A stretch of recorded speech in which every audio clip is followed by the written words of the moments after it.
myself today to see if I still feel. I focus on the pain, the only thing that's real. The needle tears a hole, the old familiar sting. Try to kill it all away, but I remember everything.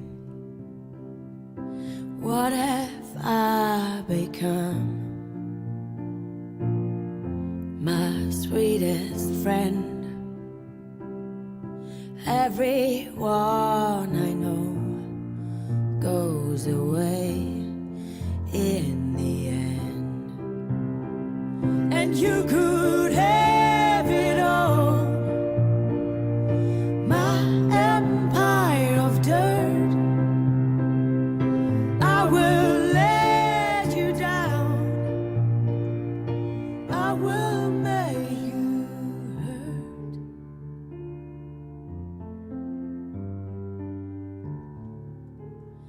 I wear this crown of thorns upon one liar's chair, full of broken thoughts I cannot repair. Beneath the stains of time, the feelings disappear. You are someone else, I am still right here. What have I become? My sweetest friend. Everyone I know goes away in the end. And you could have it all, my empire of dirt. I will let you down,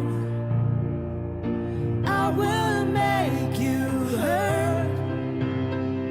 If I could start again, a million miles away, I would keep myself, I would find a way.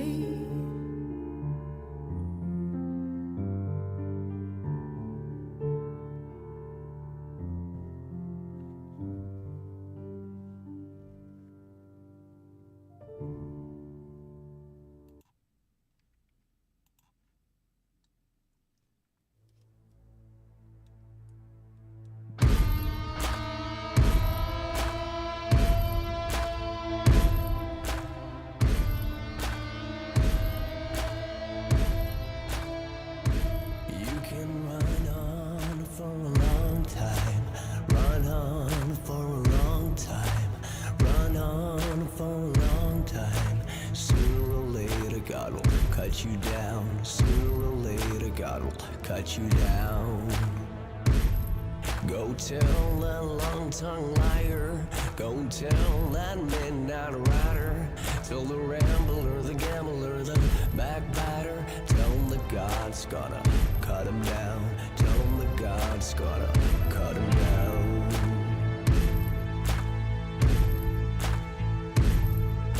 Well, my goodness gracious, let me tell you the news. My head's been wet with the midnight dew.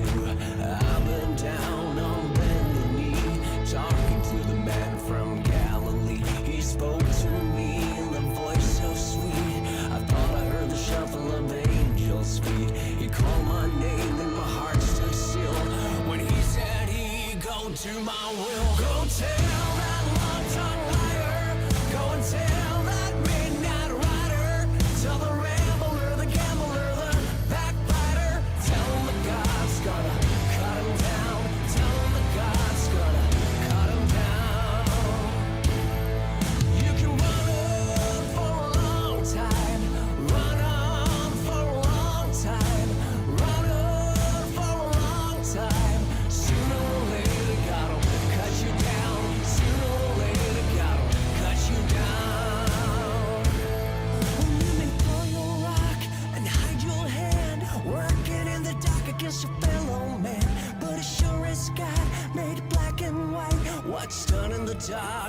brought to the light. But you can run on for a long time, run on for a long time, run on for a long time. Sooner or later, gotta cut you down. Sooner or later, gotta cut you down. Go tell the lifetime lie. Go and tell the midnight runner. Tell the rebel and the gambler, the backbiter. Tell the God's gonna cut you down. Tell the God's gonna cut you down. Tell the God's gonna cut you down.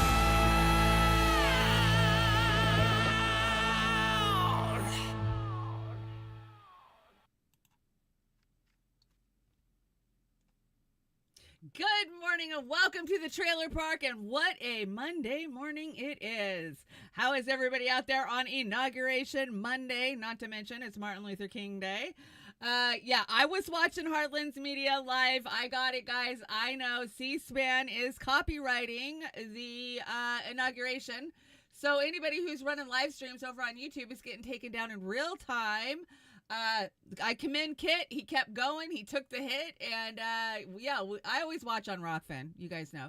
I was watching Steve this morning, too. Love my morning shows. AM Wake Up and Heartland's Media. Make sure you're following both of our friends over in Independent Media who've been so supportive of me over the years, I gotta say.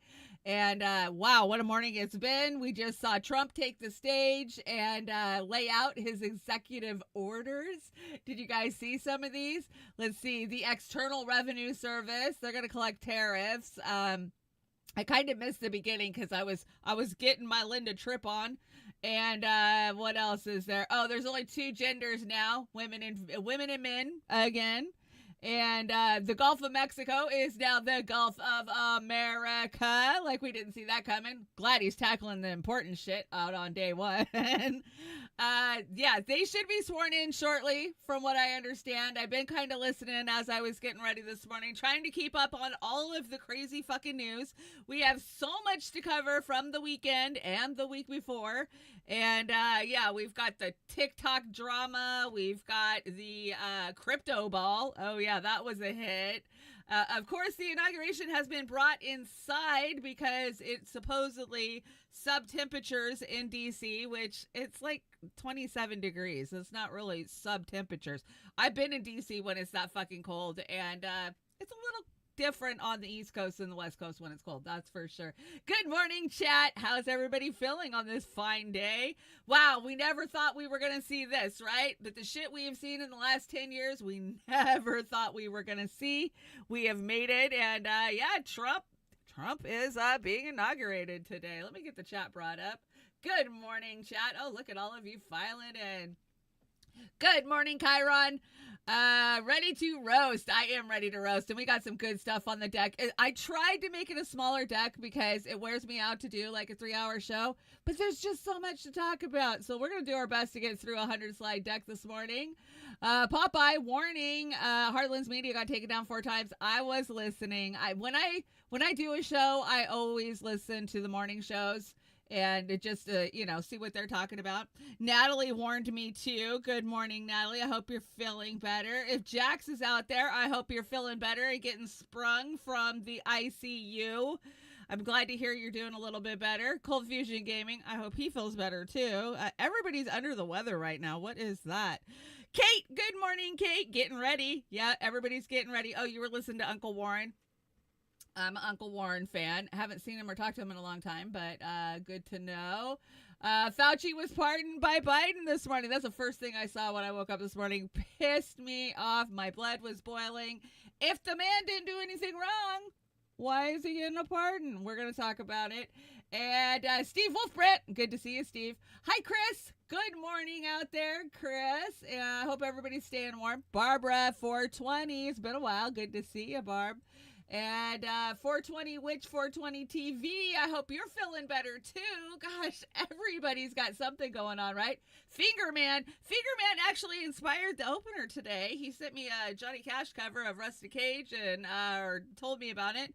And while I was over there listening to some Johnny Cash, I was like, you know what? I'm going to open my show with Johnny Cash this week because I love me some Man in Black. Let's see. Oz the Boomer. Elvis was in attendance. Yes, that is right. Trump was introduced by Elvis at his big gala this week. Yeah, why not? Why not? Let's see. Bella Lugosi says, truth is like the sun. You can shut it out for a time, but it ain't going away. Elvis Presley. I believe Elvis said that. My grandpa was born on the same day, same year as Elvis, and he looked a lot like Elvis. So I've always loved Elvis. In the ghetto. I love that song. Peace Stuff. Good morning. Good to see you. And let's see who else is in here. Desert Mantis, welcome. Good morning. Trying to keep up with the chat while you guys are going for it this morning. Johnny Cash played her funeral. My grandma had Johnny Cash at her funeral. Oh, Mastermind Hour. You know what? I might actually too. I have this list of songs like, oh, you need to play this when I die. Let's see what's going on over on the Rockfin. I see you, Rockfin, still hanging in there. Good to see you guys. And, we actually launched on the Rumble. Good morning, Go Start, and everybody who's watching over there. And I'm sure we're up on Kick. It seems like we launched on all the channels. Good to see you, Steve Guy. What's up, Steve Guy? Okay, we got lots to talk about. Let's just get moving into it. If I can remember how to do this. Come on now. Get your brain working. First of all, no, put me back in. I was just about to watch Trailer Park Pundit. That is a new meme that I made the other day. I love it. It's hilarious. Here, I'll make it bigger so you can see it. Yeah, just when they pull you out of the Matrix is when you find something good, right? That's the way it always is for me. Sometimes you just want to be put back in. Put me back in the Matrix, please. I rewatched the whole Matrix series, including the fourth one last week or the week before. I don't know. It hits different. It hits different now that we live in this dystopian, totalitarian state. It was different in the late 90s, early 2000s, and it definitely is now. Hey, Kill Your E. Gray Gross. Good to see you. What is up? Okay, let's go through the fair use. Fair use, we are on YouTube for what it's worth. Trump says that he is going to sign an executive order canceling all government censorship. So, as one of the smaller YouTube channels who pushes back on both left and right, we are some of the most censored people in the freaking world. I mean, yeah, I'm here, I'm on platforms, but I am not paid as well as anybody else on YouTube. That is for sure. I didn't even bother with TikTok. I never even signed up for TikTok. I always knew that they would never allow me to monetize over there. So, in the beginning in 2016, 2017, 2018, we can make money at this. It was just like any other YouTuber, if you were making content and people were watching it, you weren't suppressed in the algorithm, you were allowed to make money. But as soon as we became a problem for those in power, they started crushing us. And I remember people telling us that we were conspiracy theorists. Oh, there's no censorship. Like, dude, I'm living it. What are you talking about? Well, they have seen now. So anyways, fair use. These are just my opinions. If you are interested in anything I talk about, please go out there and do your own research because the truth is out there and it's not going away. Nowadays, more and more people understand the truth, right? If you want to help me out, PayPal is probably the best bet, or Venmo, because guess what? They don't take a huge amount from us. I heard Steve over there talking about how bad it is on the Rockfin. Rockfin, shame on you. They're taking like over 50% once you got to do the conversions and shit. I don't know. We don't make any money really on Rockfin, so I mean, we do, but we don't after it gets converted and whatnot. So anyways, all the description or all of the donation links are in the description box. The GoFundMe's up, but I'm thinking I'm going to have to take it down because I don't want to lose my insurance, if you know what I mean. Anyways, so yeah, PayPal, Venmo, Buy Me a Coffee, Cash App, they're all there. You guys know. You guys have kept me going all of these years, and I love you for it. Thank you so much. And, okay. We have Biden. Actually, I hope I don't take a hit for this because it's AI generated. This is not real. But here's Biden taking one last tumble out of Air Force One for you. One last time.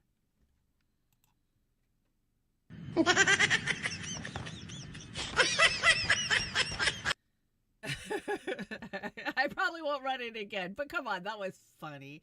How many times did we watch him fall up the stairs going into Air Force One? So it was kind of funny to watch him fall out the stairs one more time. Did you see Harris and JD Vance this morning taking their pictures? Harris did not look happy to be out there. And Melania Trump showed up dressed as I thought she was one of the soldiers letting Trump out of his car. They kept saying, oh, Melania's wearing a hat. And I was like waiting for her, and then I see him walking up to St. Luke's Episcopal and I'm like, oh, there she is. I hope they bring back hats. Come on, Melania, bring back hats because I hate sporting these wigs, man. They're itchy, and if I could get away with hats, that would be just so much better. The Queen back in the day, my grandmas, they all wore hats to church. When my great grandma died, she had freaking hat boxes and hat boxes of all these fancy with nets and bird nests and shit on top of them. Let's bring back the hat, ladies. I really want to bring back the hat. It's Hunger Games anyways. We might as well, right? Okay, so let's talk about it. Fucking Fauci. Biden pardons Fauci and Milley in an effort to guard against potential revenge by Trump. Oh, not the revenge. We did hear Trump say just a few minutes ago that all of the military who were expelled because they wouldn't take the boop are now being allowed back into the military. They will be reinstated. Yeah, where's Big Mike? I don't know where Big Mike is. So that's promising. I'm glad that RFK Jr. is in his ear, right? I mean, that's a plus. I got problems with RFK Jr., but that's not one of them. And here's Amber and I back in February of 22 protesting Fauci outside of the infectious disease convention in Seattle. He was wanted for high crimes against humanity. And I think Biden knew it, right? This freaking sucks. But this is only federal. So he only gets a federal pardon. That doesn't mean that the states individually can't come after him and charge him. So we still have avenues to get at him. I wish somebody would get at him. I watched Bohemian Rhapsody last night for the first time. I haven't seen it. It was over on Prime, and I knew it was supposed to be a good movie, right? You guys all know that Freddie Mercury was put on AZT. Yeah, he was one of the victims of AZT. Jamie Deluxe has always done a really great job of breaking that stuff down. He's done the deep dive. I didn't know shit about AZT or how many Fauci, with the AZT and the AIDS research, because he was just playing God and shooting everybody up like, hey, yeah, this drug, it doesn't work, but it makes us a ton of money, so let's go ahead and use this one. If you don't know what I'm talking about, please go do some research and look into Fauci's early years. Yes, Fauci's early years. He was out there being the Grim Reaper that he is, and sadly, we lost a lot of people because of it. So yeah, he's been doing this for decades now. So yeah, Fauci was such a national hero. Why does he need a pardon? Mastermind. That is an excellent question. Why does he need a pardon? Well, just like Amber and I knew 2.5 years ago, for crimes against humanity, definitely. AZT, he was a hemophiliac. Yeah, I'm so sorry, Popeye. AZT it killed so many. It really did. I mean, there's still stories I hear that I'm like, oh my gosh, I didn't even realize that person was on AZT. So yeah, terrible. Oh, Grapentine's here. I got me a cup of Joey's Costa Rican going this morning. It's so nummy. AZT was a hell of a drug. It killed a lot of people and a lot of kids. I mean, that's the terrible part about it is all the kids that they used it on. But Hey, good news. There's more viruses out there. They got work to be doing. So, Trump being the father of the vaccine, we'll see what's coming next. Anyways, that's not who all he pardoned. Look at this. Of course, he pardoned General Milley. We all know how much Trump loved General Milley, right? Trump was trying to pull out of Afghanistan, and Milley wouldn't let him? Do I remember that correctly? I think I do. And Trump said something about, well, I didn't get us into any new wars. Yeah, I agree with that. And he doesn't want to get us into any new wars, is what he said in his little speech today. Did you guys know that there is a desk that is literally on the stage? So it appears that Trump is going to sit down and sign some executive orders the minute that he is sworn in. We shall see. I mean, I think that we're going to get some good stuff the first couple of weeks out of Trump, like better than what we've seen in the last 10 years, but it's just buying your affections is what it's doing. I really do. So the January 6th committee, or AKA reality TV January 6th, remember they did a mini series hoping that they would get Americans to watch their bullshit, and nobody did. Oh, yeah, they all got pardoned. Of course, there's Jamie Raskin. Oh, Jamie was fighting cancer, too. He's fighting cancer, remember? And our favorite, Liz Cheney. Every Democrat loves her, of course. And then Adam Schiff. Yeah, Adam Schiff. These guys were the worst. And, of course, they needed a pardon. But it's said that Trump is going to pardon the January 6ers today. So guess what?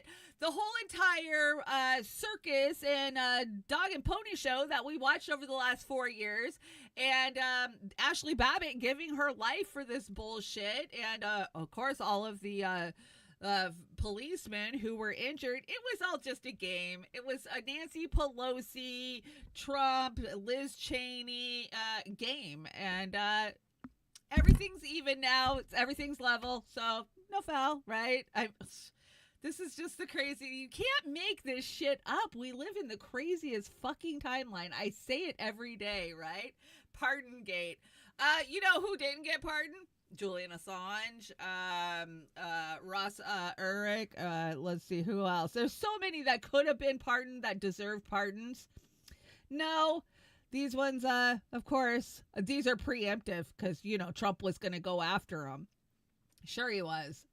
WWE. I agree, Natalie. It is so WWE. Anyways, guess who is not at the inauguration this morning? That would be President Bill Clinton, President George W. Bush, and President Barack Obama. Yeah, they're all hanging out with Big Mike. Have you seen all the crazy videos over on X where the delusional Democrats are convinced that Trump brought the inauguration indoors because he's going to be arrested and he didn't want his people to see it. These delusional people thought that Trump was going to be arrested. You want me to turn it up? I'll turn it up. How's that? Is that better? I don't want to turn it up too much. Try to turn up your volume too. Anyways, hopefully that's better. Let me know in the chat.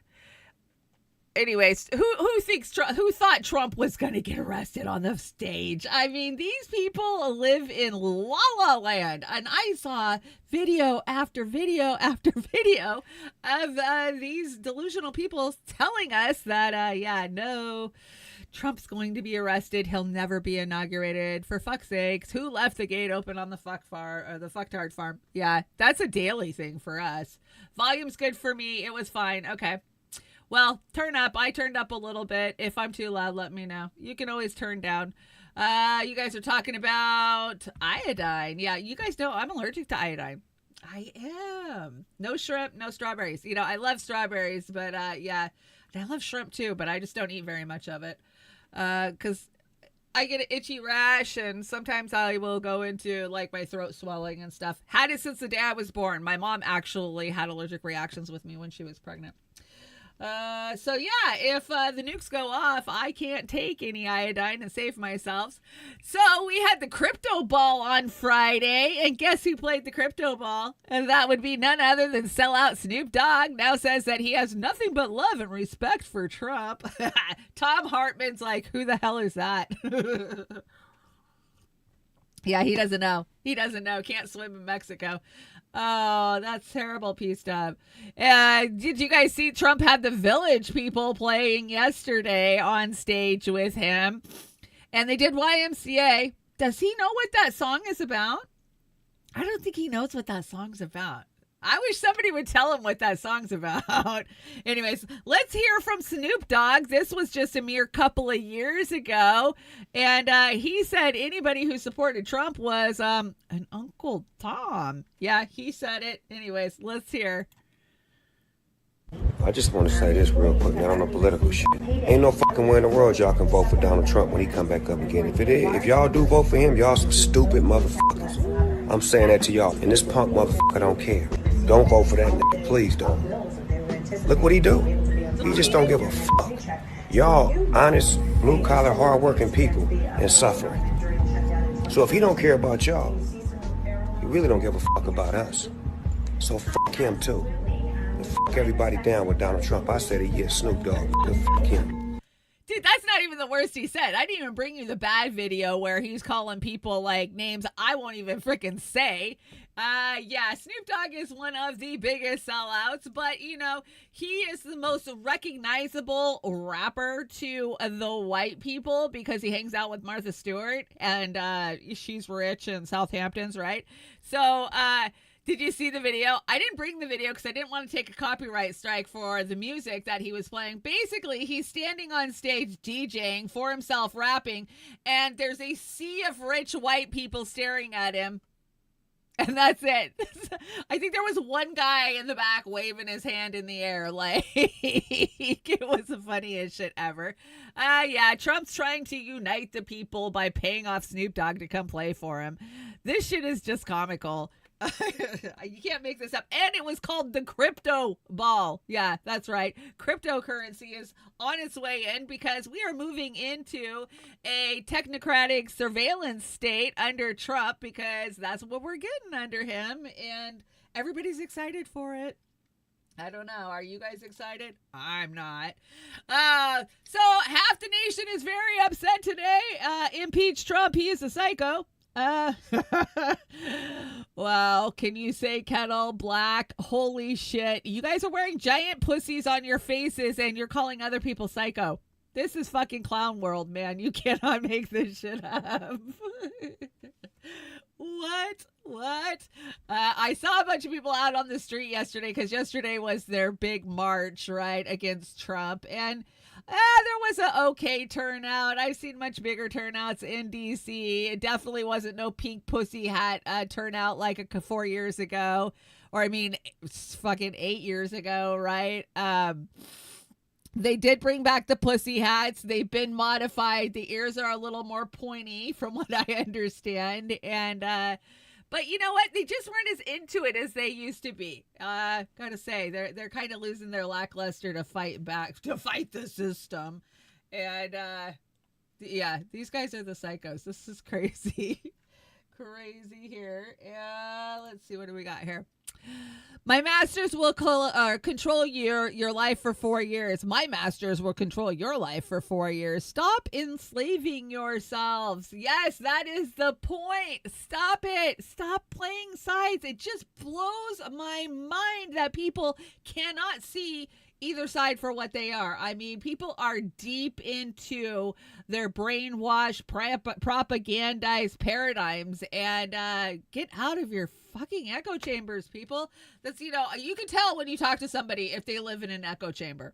If they start regurgitating MSNBC and Joyanne Reid to you, or if, you know, they're spitting some Alex Jones at you, you're just like, dude, you're stuck either on the left side of the ditch or the right side of the ditch. But either way, you're in the fucking ditch, dude. Get out of the fucking ditch and get in the middle of the road where you belong.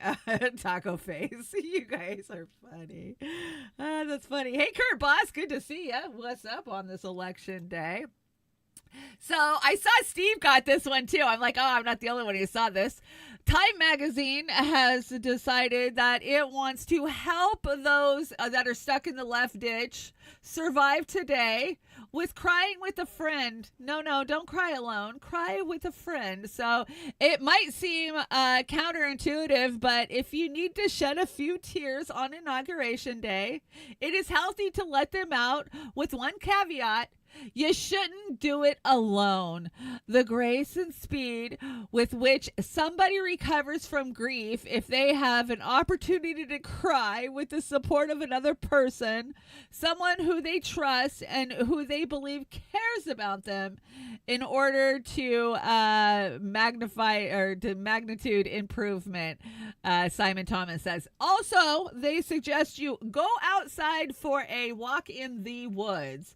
Well, I got to tell you, that's how Hillary Clinton healed herself. Remember when her and Bill took a little walk through the woods in 2016 to check out where all the bodies were buried? Yeah, it helped heal her.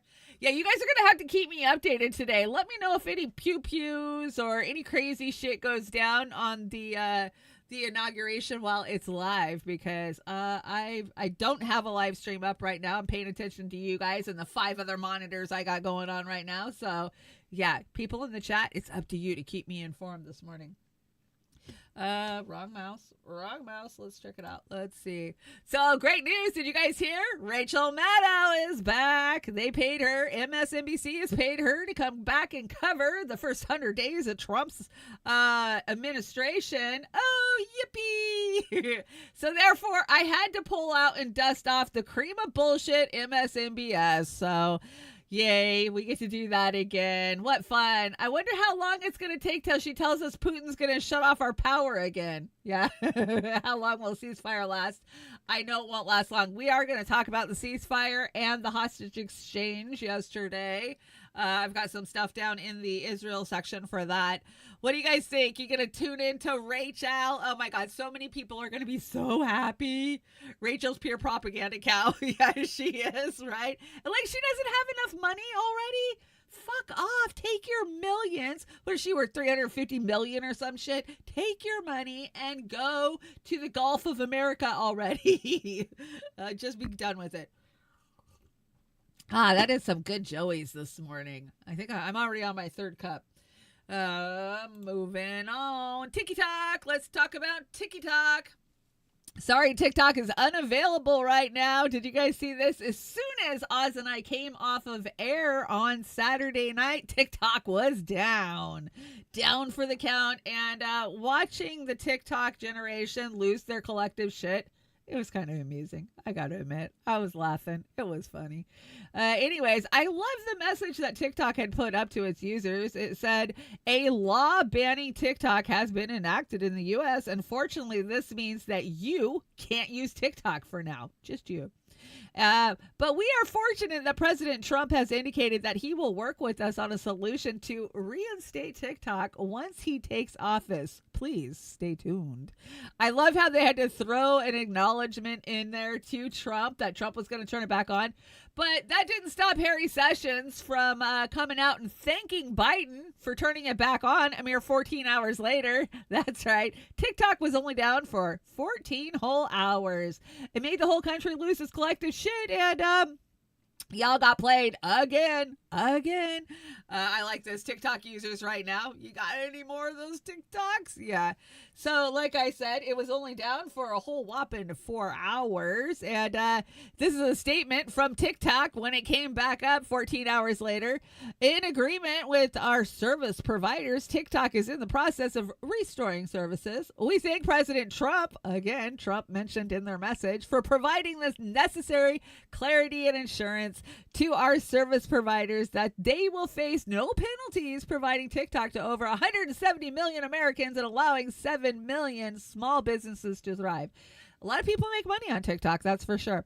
It's a strong stand for the First Amendment against arbitrary censorship. We will work with President Trump on long-term solutions that keep TikTok in the United States. So what are these solutions? Well, they can sell it to Elon Musk, or I don't know. What else could they do? Because they're not just going to let China have our data, right? Even though China already has our data, because we've been giving it to them. We don't give two shits about it. What is this? President-elect Donald Trump holds victory rally at the nation's capital on the. Okay, let's see what this is. This was from yesterday. Let's see what Trump had to say yesterday. And as of today, TikTok is back. He did it. He brought it back. So, you know, I did a little TikTok thing. We have a guy, TikTok Jack. He's a young kid, like 21 years old. And we hired this guy, and I went on TikTok. Can you believe what I'll do to win an election? And we know what you'll do to win an election. And Republicans have never won the young vote, the youth vote. They win a lot of votes, but they never won the youth vote. We won the youth vote by 36 points.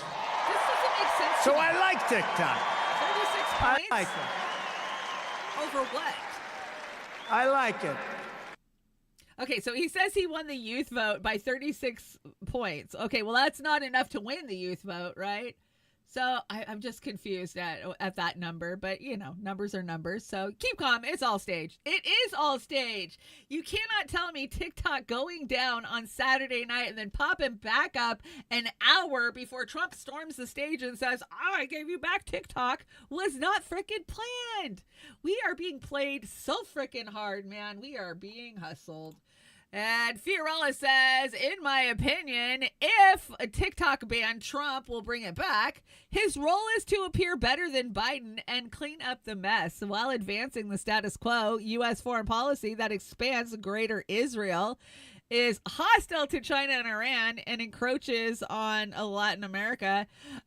Most won't see it as his rhetoric is better. I agree, Fee. I agree. It's not just your opinion. I agree 100%. Trump is going to be the rescuer, right? He's going to come in. He's going to save us all. He's going to make everything that we've been through in the last 10 years better. And while they're doing that, they're going to be sneaking a totalitarian surveillance state through the back door on us. So, yeah, he bring back TikTok, but maybe the CIA has a little more reach in it. Who knows, right? What's going on with Melania? I see you guys screaming Melania in the chat. What's going on? You guys got to be more clear. So TikTok plans to sell its U.S. operations to Elon Musk, the deal that could change social media. You heard it here first. Could Elon be buying up X?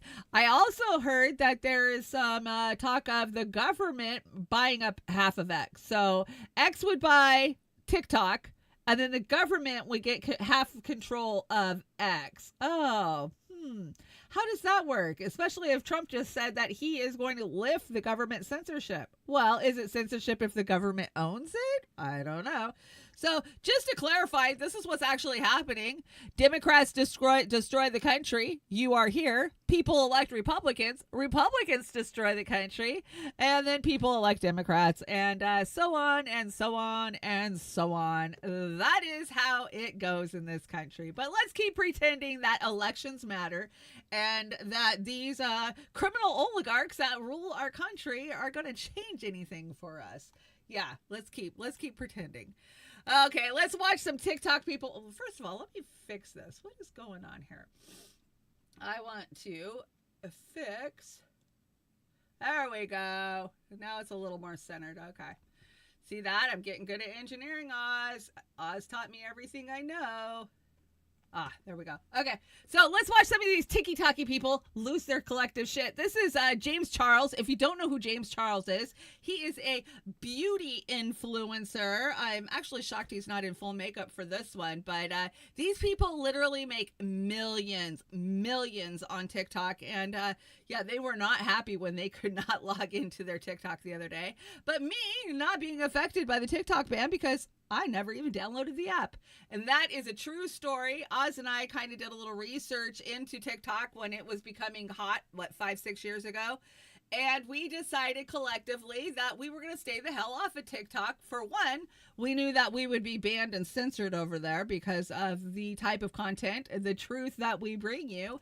And two, we were not going to contribute to the surveillance of our shit. Like, we just knew it wasn't the right spot for us. So if you did well on TikTok, kudos to you, because hey, good for you. Let's check out James Charles. I gotta keep it real. I am crashing the fuck out right now. I don't know what to do. Oh my God. I've already opened and closed the app probably 6 times already just to keep getting the same stupid warning message. Oh my God. Like, this just this is so dystopian. First of all, I feel pathetic that I am freaking out like this over an application being unavailable on my phone. But also, like, this has been a massive part of our lives for the last 6 years. And normally when something happens, I would get on TikTok and start complaining, and I can't even do that. I feel like disconnected. I feel cut off from the world and my community. This is crazy. This is fucking crazy. God, and I can't, like, now I'm rooting for Trump? Ew! God, like, make America fucking great again, I guess. God. Oh my God. Did you hear his friend in the background? Oh my God. You did not just say that. Yeah, it has them rooting for Trump, right? Trump brought it back for him. So now they're happy. But let's talk about where everybody went in the meantime. So everybody was preparing for the for TikTok to be taken down. So everybody moved over to Red Note, making it the #1 app in the country this week. And I got to say, I jumped on the bandwagon. I signed up. You can follow me at Trailer Park Pundit over on Red Note. But it was a little eye-opening to go look at Chinese content and just to see exactly how they're living, how far advanced they are, the tech that they have, the gadgets that they have, how cheap their groceries are. And quite a few Americans took to TikTok and other social media platforms to just say how shocked they were that communism was treating people so well. So let's check out a few of these. And of course, America brought its Jerry Springer type behavior over there, and we're going to talk about that too. Oh, come on. There we go.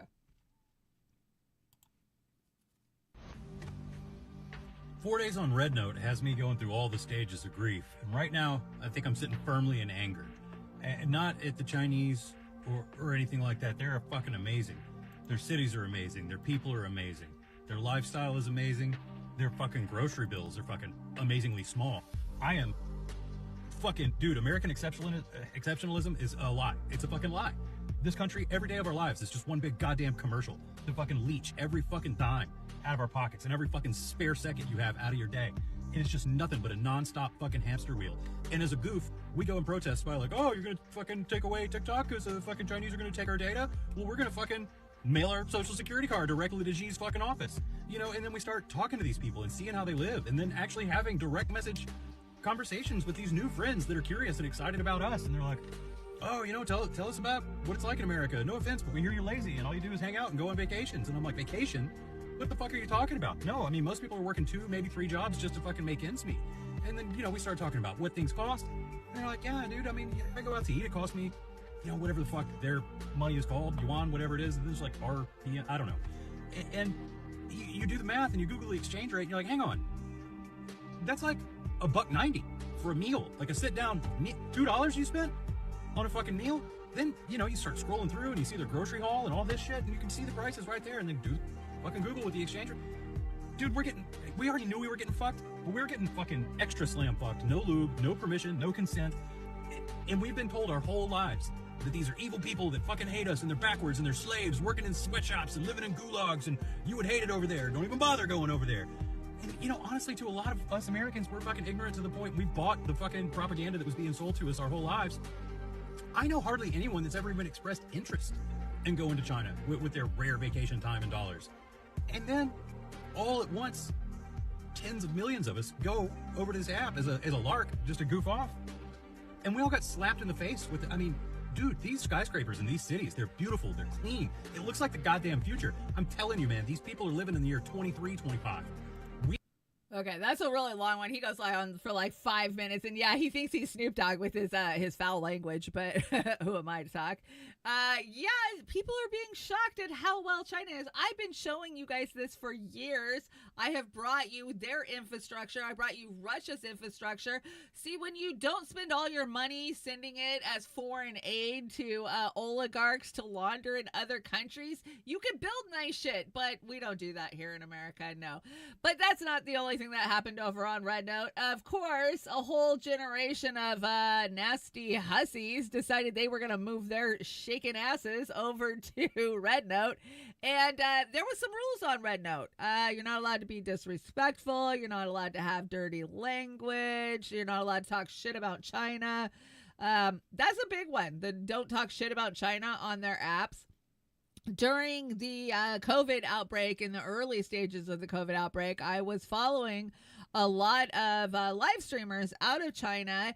And if they told the truth about how the Chinese government was coming and rounding you up and kind of taking you away if you were sick, you got rounded up and taken away too. There's still some streamers that have never made their way back to YouTube. And so, come on, they don't have the First Amendment there, and you're not allowed to talk shit. But let's hear from Blakely about how we took our Jerry Springer trash over to that app. Am I on the right one? Yes. You guys don't ruin Xiaohongshu. Xiaohongshu. Don't ruin it. Don't ruin what we have going over there. You guys are... You didn't wait 2 seconds before you brought out the white trash, cracker ass, Jerry Springer attitude over to their app. Like, you can't do that. You are a guest in someone else's house. This isn't home. You can't go in there without your shoes on, eating with your hands and demanding ketchup. Yes, things are different over there. I thought we knew that. Like, it's embarrassing that some of you guys are like, man, I mean, they've got rules over there. Yeah, no shit. We know. They don't have a First Amendment there. Duh. You didn't know that? Yes, they don't have an option to pick your gender when you're signing up for the app. You didn't know. Like, some of you are trying to be like, oh, did you know this? Yeah, I did. Like, I understand that their culture is different than ours in America. You guys are so embarrassing. Americans, we're so embarrassing and entitled that we're going over to an app that belongs to another culture, another country, another people, and demanding that they be like us. In fact, they need to put more English on there. You're mad about the First Amendment? You should be taking out that rage in our country. You should be yelling at our lawmakers because we do have a First Amendment and they're eroding it right now. The reason... Yeah, I know some of you don't care for Blakely, but, you know, so nothing she said there was wrong. Dingo, you win the award for making me laugh the hardest this morning. He says, for, you know, the picture of the two pussy idiots, he says, I've never had such a strong urge to fist a pussy. Too freaking funny. Good one. Hi, INN8. Welcome to the chat. Let me throw you a wrench if I can. Oh, no, it's not letting me. Sorry about that. I'll get to it eventually. Okay, one more about TikTok. People are finally realizing we aren't the best country in the world. Yeah. American exceptionalism is dead and gone. It has been since the 70s, if it ever actually existed. This is a cute meme. TikTok influencers limbering up for their next grift over on OnlyFans to buy groceries. A lot of them were freaking out about how they're going to pay their bills because that's how they make their money. We don't make money unless you give us money, so that's how that works for us. Isn't it crazy how all it took was a bunch of Americans finally being able to communicate with Chinese people who directly live under communism, the thing that America is so afraid of, will literally destabilize countries for heading that way. And yet here we are, learning about how affordable their cost of living is. How 90% of people in China own the place that they live in. How they don't really have homeless people. They don't have a drug problem. Like, their groceries are affordable. They only have to work one job in order to pay their bills. They were confused about having to pay for an ambulance ride. They literally have universal health care.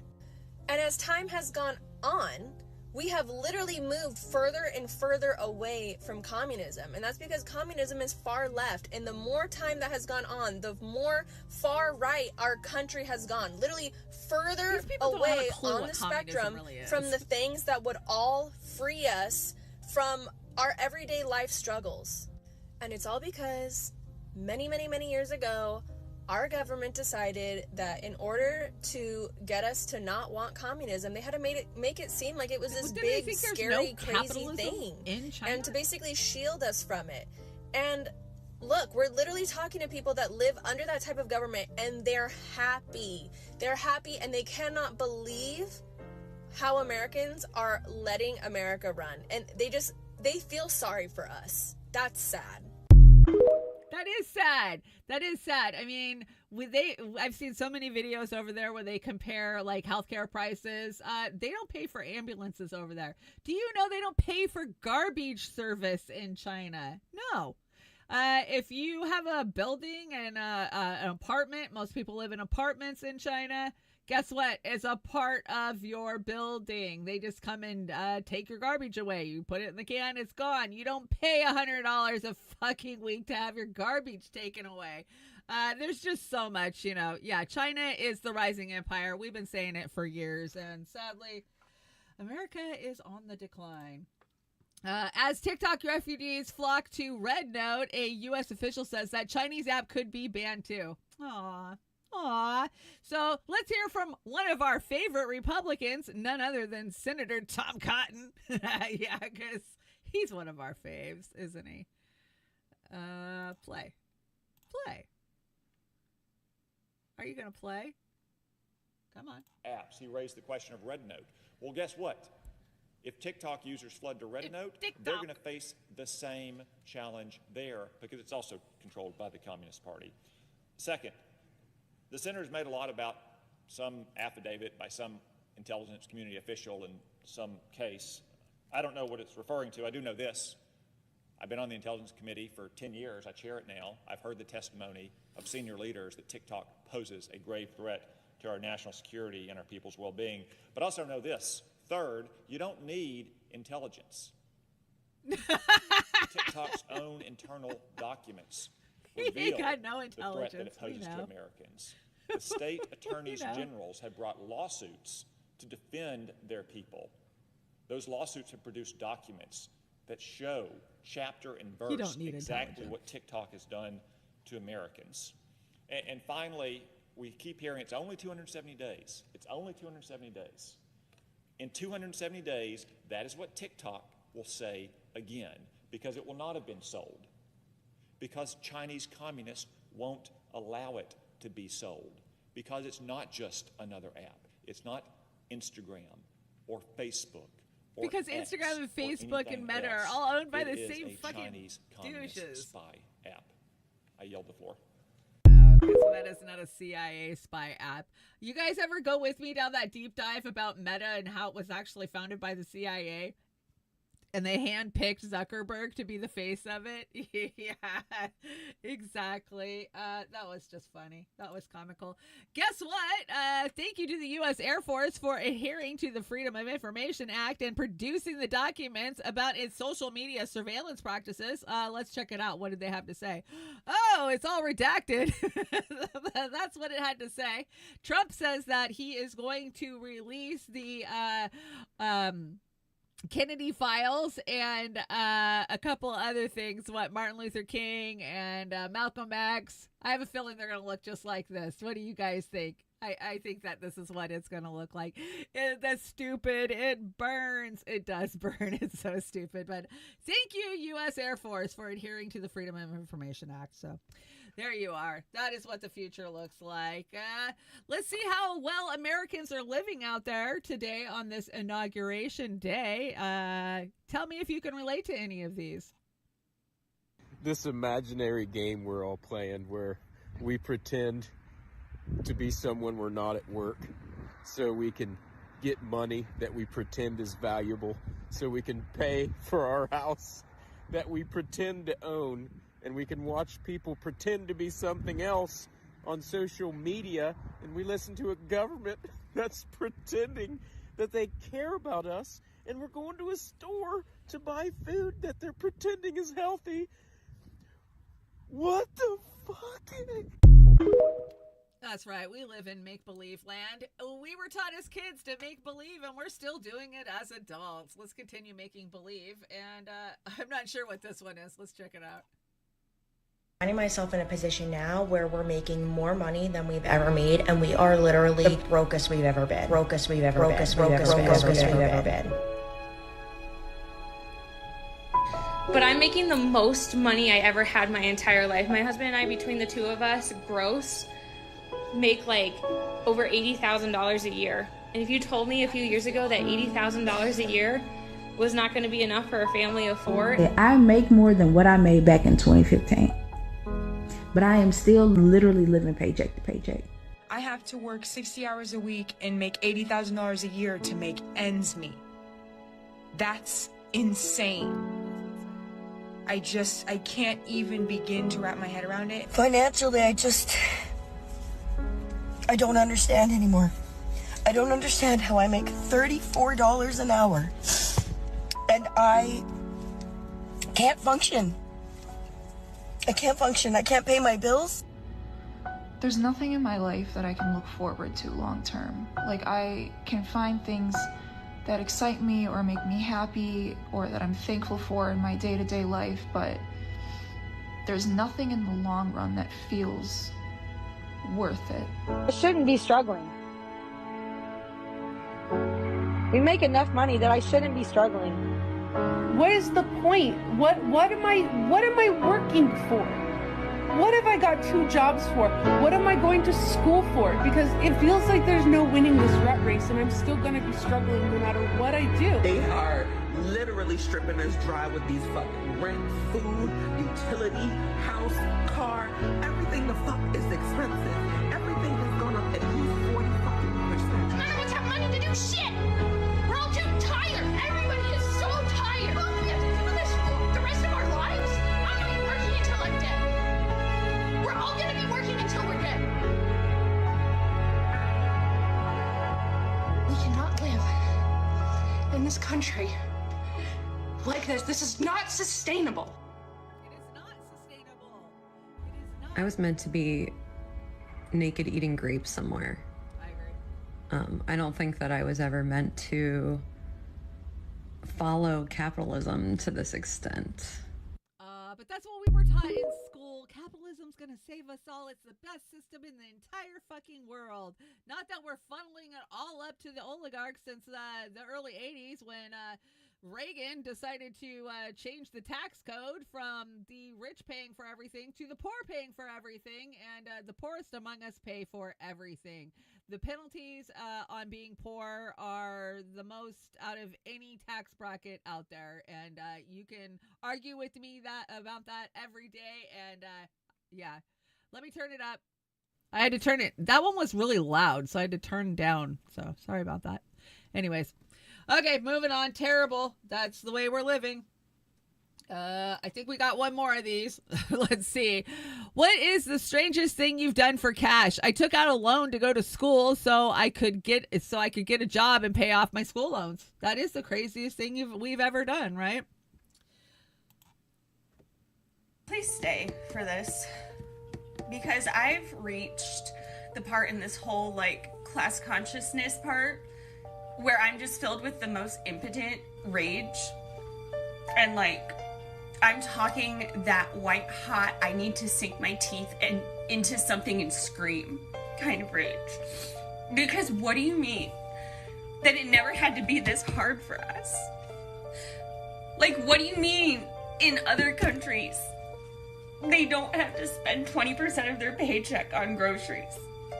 What do you mean in other countries everyone can own homes because they're not paying $2,000 a month in rent, or that their mortgages aren't their entire paycheck? What do you mean that people in China work one job and they don't even work 40 hours and they can easily afford their life? And then I'm over here working 60 hours a week, just me as a single parent, to barely make ends meet, and I'm penny pinching every single second, and there's so much of life that my kid misses out on and that I miss out on because of money and work and no social support net. And you mean to tell me that it didn't have to be like this? They keep us in these chains on purpose, and it never had to be like this. I did everything right. I went to college. I had to drop out of college to take care of my mom when she was sick because, again, no social services, no safety nets. My dad worked his whole life and died and left everything to my mom. My mom was disabled and she lived on credit, and like the boomer generation did live on credit. She did everything she was supposed to, and I did everything I was supposed to, and it just keeps getting worse. It's gonna keep. It was never worse. supposed to be like this, and I'm so angry that it is. Oh, honey, we're all angry. And what are we going to do about it? When are we going to do something about it? Oh, I know. We voted harder and we got Trump. So, hey, all is well that ends well, right? I love this little video here. When are we going to do something about it? We have been training for this our whole life, and here's a great example of it. We have been studying for this war. We've been studying for these experiences we're going to have. And we've been studying because our whole childhood, they've been giving us examples. Learn knowledge, save the planet. All stand together, make friends with people you don't understand, and you will be stronger. Escape fascism. Eat the rich. Oh, sorry, that's not eat the rich. This is making friends with people you don't understand. Again. This one's eat the rich. Robin Eat Hood. them. All up. Staying strong. Staying strong in the face of actual fascist change. Hunger Just Games. straight up make it hard for them. Be the problem. Find out what they don't want you to find out. I don't know if I ever saw that one. Fight back. Harry Potter. Fucking fight back. Fight back. Fight back. Fight back. Don't turn to the dark side. It doesn't matter how much they pay you. They're going to try to pay you off. Don't do it. Bad. Good. Bad. Don't pay off. Love you, though. You're cute. Fight back. That was a good TikTok. See, that one makes TikTok worth it. What do you guys, do you agree?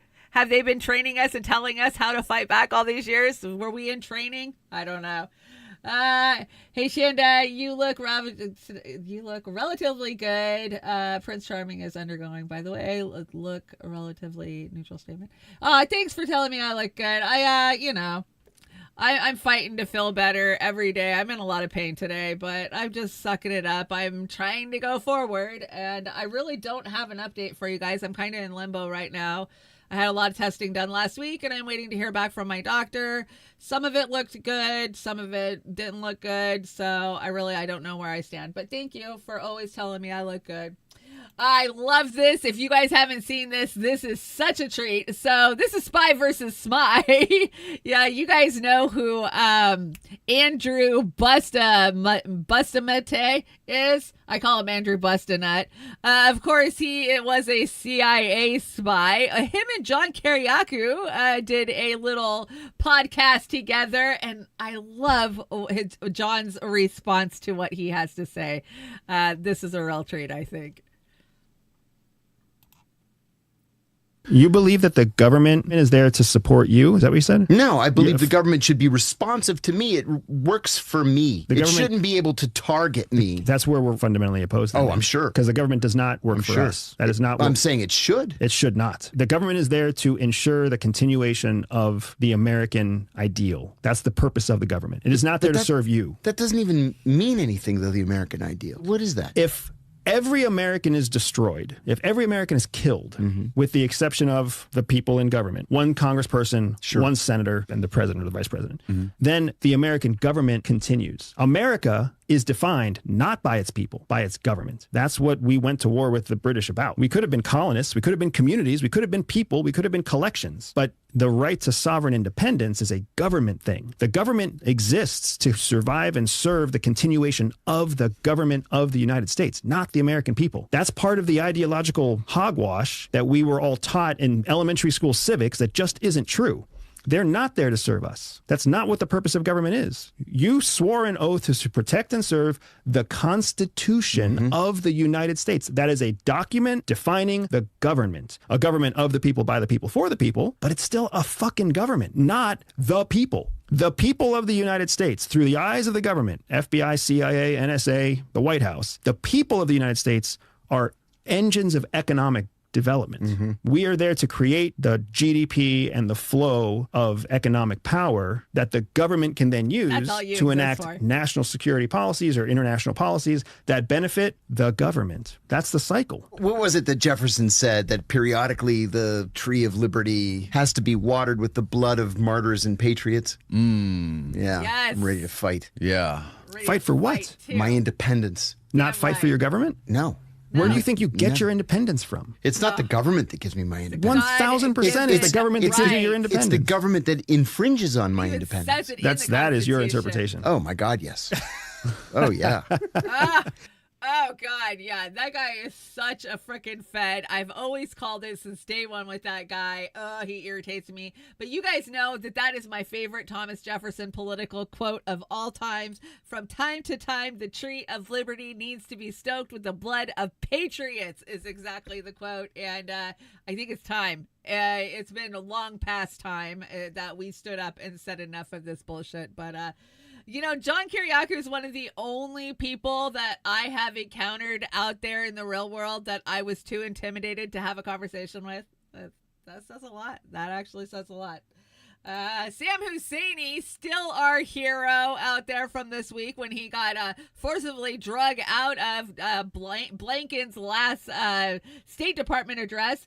Did you guys see his address to the whole entire State Department? I think it was yesterday. Oh, God, it was just vomit-worthy. Anyways, there was a peace ball that was held at Busboys and Poets in Washington, D.C. If you don't know what Busboys and Poets is, it is a restaurant owned by the Ben & Jerry's founder. And they had Cori Bush there. And one of the journalists asked Cori Bush about why she voted to send weapons to the Ukraine. And she basically said, and I would have brought you guys this clip, but I just can't bring you everything I see on the internet. She basically said, well, the Biden administration told us you either give them weapons and money or we're going to send troops there. And it'll be American dead bodies that will be coming back. So there you are. What we already knew, right? Yeah, that's Max and Sam hanging out at the Peace Ball at Busboys and Poets. I was so lucky to have lunch with Lizzie and Amber and I, and you might remember Marty. He was an amazing activist who passed this last year. We got to have lunch there with a bunch of the Assange activists and watch one of Dan Cohen's documentaries while we were there. It's a cool place. I mean, if you're ever in DC, definitely check it out. I would recommend it. Their food's pretty good. Better than the Founding Fathers. We ate at the Founding Fathers too, and yeah, they're the type that they grow their herbs and shit on the walls in the. It was rabbit food. It's not my type of thing. If you're a vegan, though, you would appreciate it. CNN is just losing their ever-living shit, and this comes from Heartland's Media, our friend over at Heartland Media, Kit Cabell, and this is his take on CNN's hypocrisy and the bullshit that they were spewing after both Max and Sam Husseini got taken out of that State Department press conference. Check it out. So let's play how CNN wants to control the narrative. When I say that CNN's going under, I am ever so happy for it. May there be a day when they finally say, hey, we be broke. As you heard, he was repeatedly interrupted by some cringeworthy heckling. Cringeworthy? So calling out a genocide's cringeworthy, according to CNN. Gotcha, CNN. Thank you. By activists. I mean, we were both sitting here pretty stunned, frankly. This is supposed to be a press conference with a room of journalists. Those were activists who were interrupted. Correction, they're journalists. They're journalists. They're journalists. Both Sam and Max have done some very fantastic, outstanding work. They wouldn't be where they are without their work. I don't see CNN doing even a fraction of what they're doing. Interrupting the Secretary of State when he initially was thanking the press and talking about the Israeli-Hamas deal. Yeah, I think it's really surprising. A lot of our viewers will have seen protests on Capitol Hill, for example, during confirmation hearings, but it's very rare for something like that to happen at the State Department. I'm over there all the time in that briefing room, and you need to have a reason to be at the State Department. You need to have an appointment. You need to have press accreditation. Which means that they have it. Now, look, 40 seconds in, I'm doing your job, CNN, which means they have it. Exactly, kid. How do they get in if they don't have it? Exactly, to come and kid. go. So it's unclear Like who those people were. So I think there's a real security. Okay, you don't know who they are. CNN. Bitcoin's You're a multi-billion-dollar organization. This is downright embarrassing. Miguel H., one of my moderators. Clown News Network. Oh, you're being too generous. Okay, don't be disrespectful to clowns, okay? They're the cringe news network. That's Kid doing a great job of breaking it down over there. Why aren't you in The Hague? That was the best quote Sam Husseini said on his way out. Let me turn up. Looks like I'm a little quiet again.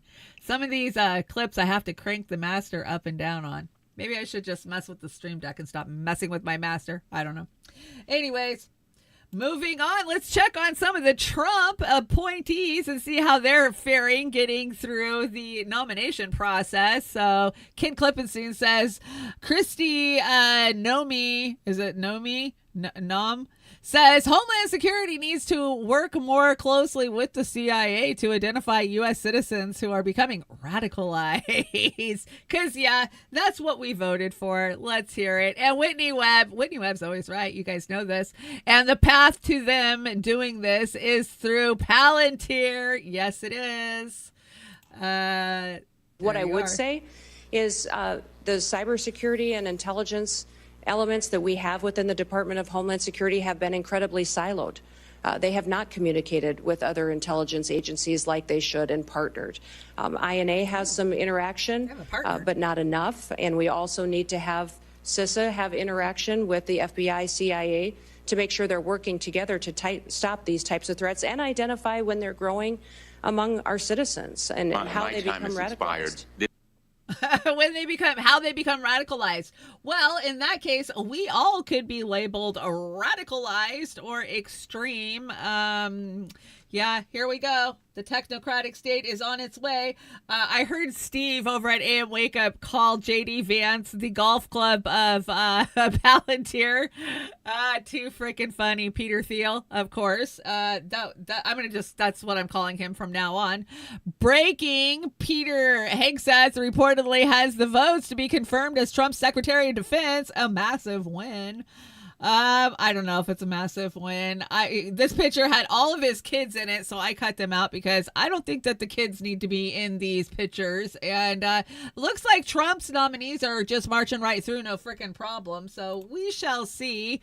This was beautiful. This is like a 6-minute takedown.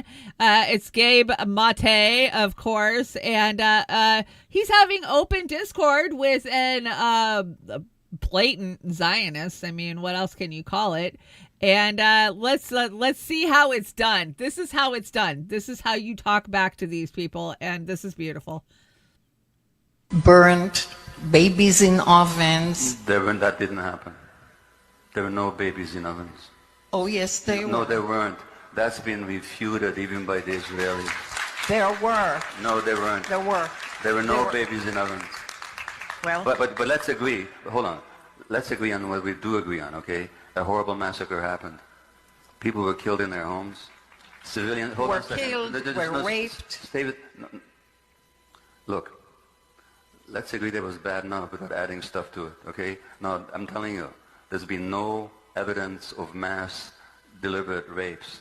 No such evidence. Oh my gosh. I'm sorry. There's no such evidence. Oh yes, of course there was. No, there isn't. There was a woman in the United Nations that came to Israel and did the research and brought those evidence to the United Nations. I'll let you finish your question. Okay? My question is, how do I find compassion for these people? Which people? The animals that did that. The animals that did that.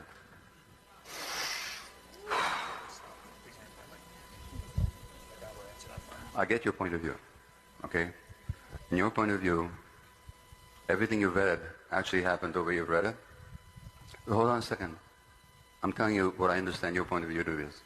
There was mass rapes, children beheaded, put into ovens, so on. Okay, now, objectively, I'm telling you, I looked at all the evidence I could. There were horrible massacres. Let's agree on that, okay? There were hostages, including young children and elderly people, civilians that should never have been captured, that were taken into captivity. Let's agree on that, okay? On the specific issues of babies in ovens and mass rapes, you and I are not going to agree, because I looked at evidence that you haven't looked at. But hold on a second. Let's just agree on what we do agree on, okay? And then let's take your question. How do we have compassion for these animals? Well, I'm not going to get into a big political rant here, but I'll tell you what I think very quickly, okay? If I saw the world from the perspective that you see the world from, I would 100% agree with you. But that's not how I see the world. That's not how I see the world. Number one. Number two, I've been to Palestine. 2.5 years ago, I went there to work with Palestinian women who've been tortured in Israeli jails, which has been documented by Israeli Physicians for Human Rights, by B'Tselem, the Israeli human rights organization, by United Nations and others. Nobody ever talks about the thousands of Palestinians. Did you know that 2 Palestinian doctors were tortured to death recently by Israel? Doctors tortured to death. Yep.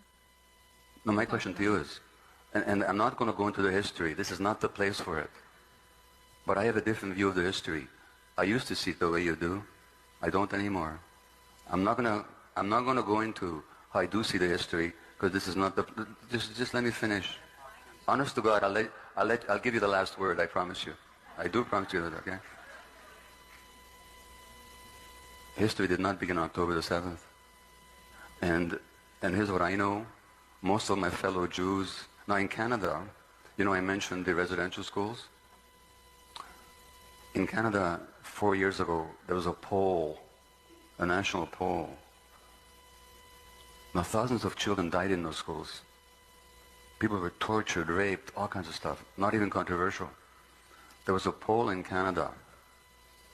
70% of Canadians 4 years ago said they knew nothing or little about the residential schools. 70% of Canadians knew nothing or little about the residential schools. So what happened to indigenous people? If you do a poll in the United States based on all the Hollywood movies that people have seen, until very few years ago and even now, most people will know nothing about what happened to the indigenous people here. Nothing. The genocide, the torture, the rape, the starvation. They know nothing about it. And in some states in the United States, it's illegal to even to teach it in the schools. Now, do you think the average Jew knows anything about the indigenous people of Palestine? No, just a second. So, these animals that you talk about, you know, the first massacre of Palestinians in Gaza didn't happen last year. Didn't even happen 4 or 5 years ago when they killed hundreds of children with their bombs. It happened in 1956. But just let me just a second. In 1956, they massacred 200 civilians. Do you know about it? Do you know about it? You've never heard of it. Of course you haven't heard of it. That's why you can call them animals. Otherwise, you'd see them like human beings like the rest of us. That was long, but worth it, and I can't believe I didn't take a smack from YouTube yet for that one, but yeah, it's still early. We'll see if they get me. Let me crank back up so you guys can hear me. There you go. Hopefully YouTube don't smack me for that one, but I don't care. It was worth it because that is an example of how you have a conversation with people and try to broaden their mind. You know, he could name his sources. She couldn't name her sources. So I hear Trump is now officially the president. He has been officially sworn in, and yay, welcome. Welcome to the new world. So troops are headed to the border from what we hear. Trump's going to send troops down to the southern border. Let's check in on the 119 Congress and just see how many of them are bought out by AIPAC. Yeah, that's right. 86 Dems.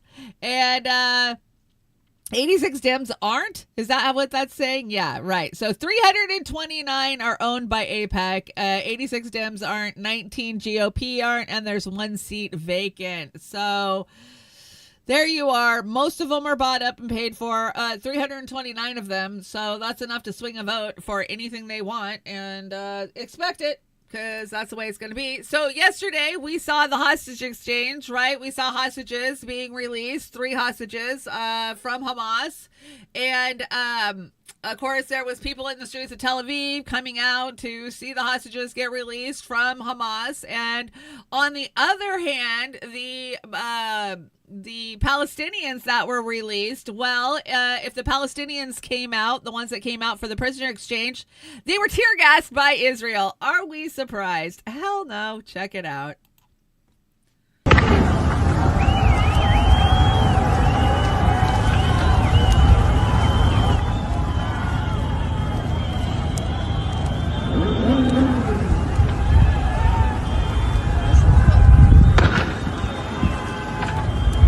This is what they do.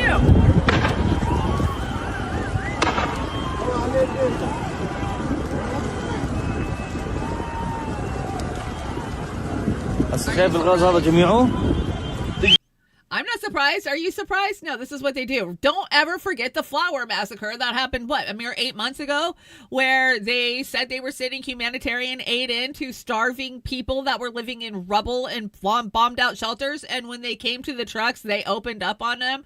Yeah, that's what Israel does, and that's why we fight back against Israel. Definitely not the Israel that I was raised to believe was going to save us all. Check it out. Check out the difference between their hostages and the Palestinian hostages. Look at how well the Israeli hostages were treated by the Palestinians. Look at how healthy they look, considering they were being held hostage in a country that has no food. And yet the Palestinian hostages, or they're prisoners, were being held in Israeli jails, but they are beat to shit and starving. It's funny because Israel has food, right? Yeah, where is the doctor? It's been 3 weeks. We want to know. We want to know. Definitely want to know. Moving on. Let's see. Mike Johnson, he decided to tell us that he knew that Biden was losing it 18 months ago, a year ago. Why is it that he didn't throw a big ass fit and tell the whole country? I mean, he was Speaker of the House and the second in line, but, nobody bothered to tell the American people. We told you. We've been telling you for the last 4 years how demented Biden was, but, we were conspiracy theorists. So let's hear from Mike Johnson.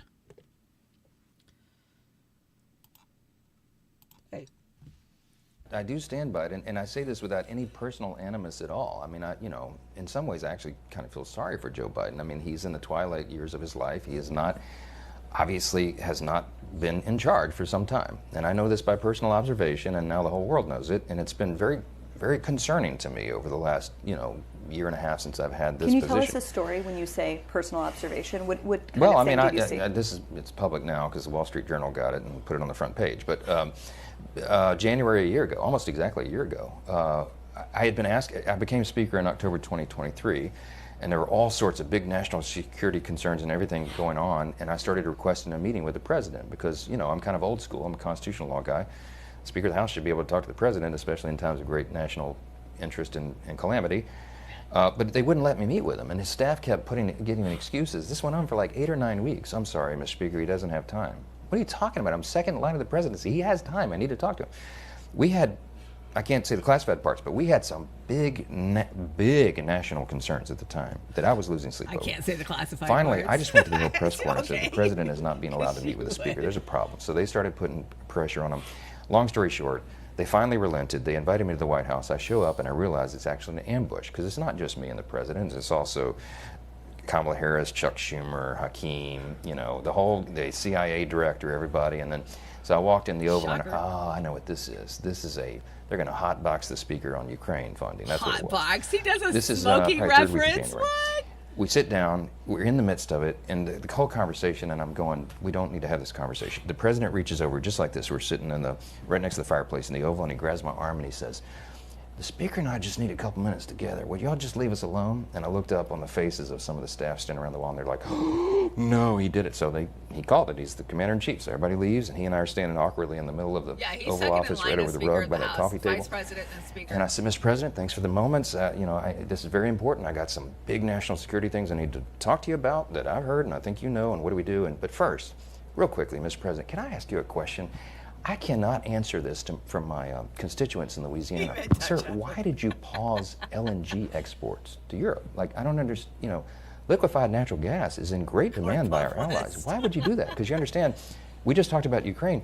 You understand you're fueling Vladimir Putin's war machine because they got to get their gas from him. That. And he looks at me stunned with this, and he said, I didn't do that. And I said, Mr. President, yes, you did. It was an executive order, 3 weeks ago. And he goes, no, I didn't do that. And he's arguing with me. I said, Mr. President, respectfully, could I go out here and ask your secretary to print it out? We'll read it together. You definitely did that. And he goes, oh, you talk about natural gas. Yes, sir.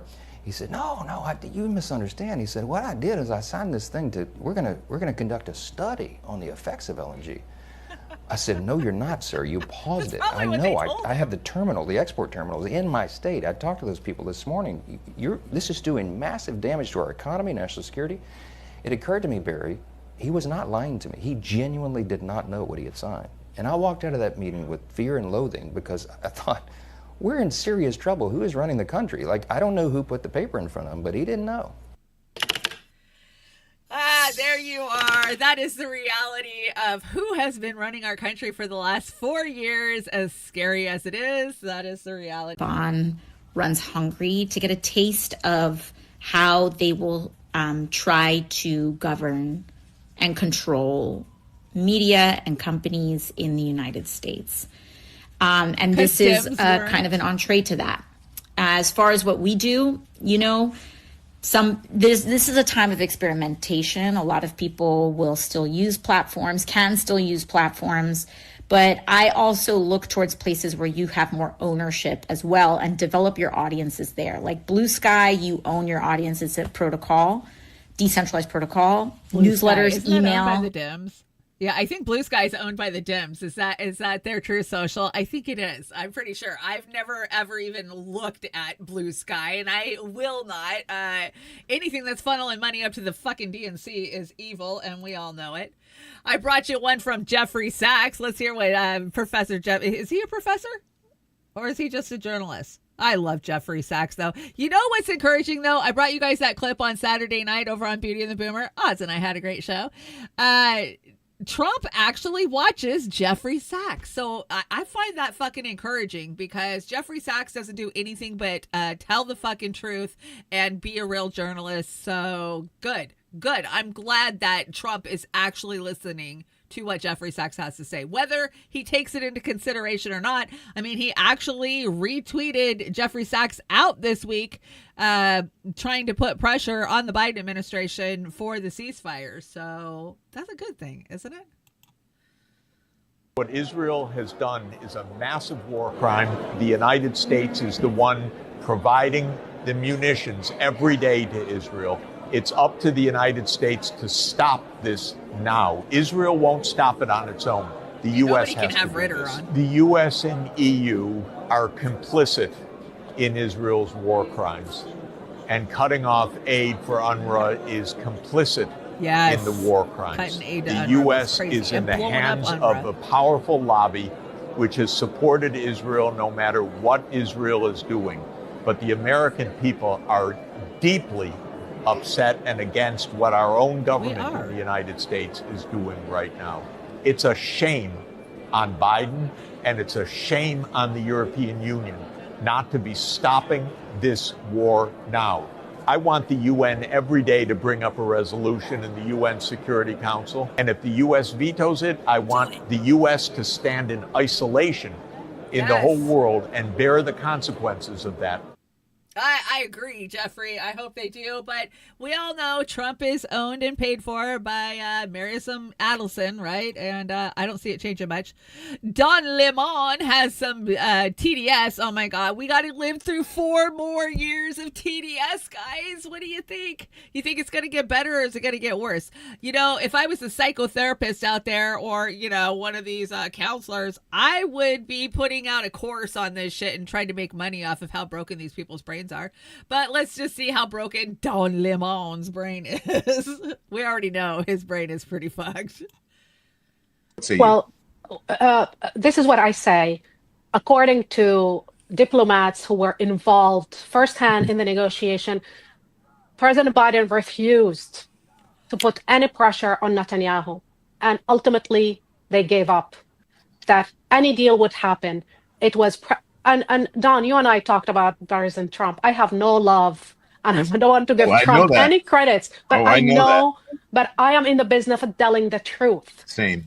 Donald Trump intervention have been monumental in making the ceasefire deal possible, and just to make people understand, President Biden not only refused on multiple occasions to put any pressure on the Prime Minister of Israel to do any deal. People who were involved in the negotiation, including Israeli negotiators, told me firsthand that very often they felt that he was more than backing the negotiating team, the Israeli negotiating team. He was backing the Prime Minister agenda and his desire to stay in office. The Israeli media and Israeli ministers, including Ben-Gvir, today confirmed that it was President Trump. Israeli media also confirmed that Netanyahu was already gave up on the hostages. He was willing to sacrifice the hostages for his political desire to stay in power. However, Donald Trump happened to be a transactional president, happened to be a transactional man. He wanted to come to the White House with a win. And that was always his approach. Let me ask you this then. So why did they not wait until he took office, which is just going to be in about a week? Because he didn't want to deal with these issues as he get into office. He wanted this issue to be off the table. Roll up. Okay. I don't agree with that. I think Donald Trump would like to have started off. We know Donald Trump, the day of his inauguration or on the day to announce a ceasefire. The fact that it happened on Biden's watch, I think that leads many people to question whether it was. And look, I'm not saying that you're wrong, but that's going to lead many people to question. Do you know when the ceasefire will enter in? Do you know when the ceasefire will start? It's going to start. Well, the temporary ceasefire is going to start. It should start on Sunday, correct? Temporary. I'd make sure it will start on the 19th. You mean the permanent? No. The phase 1 of the ceasefire will start the day Trump inauguration, basically. That's when it will happen. Yeah, Lemon likes green pies. Yeah, that was just painful to watch, wasn't it? And yeah, I agree. This is only temporary. It is a fucking insult. You know, most of Gaza has already been leveled. There should be a permanent, we're done. But the damage is already done. Oz and I called it months ago. They're going to start building. And Don Lemon losing his shit just every day. That's what he does.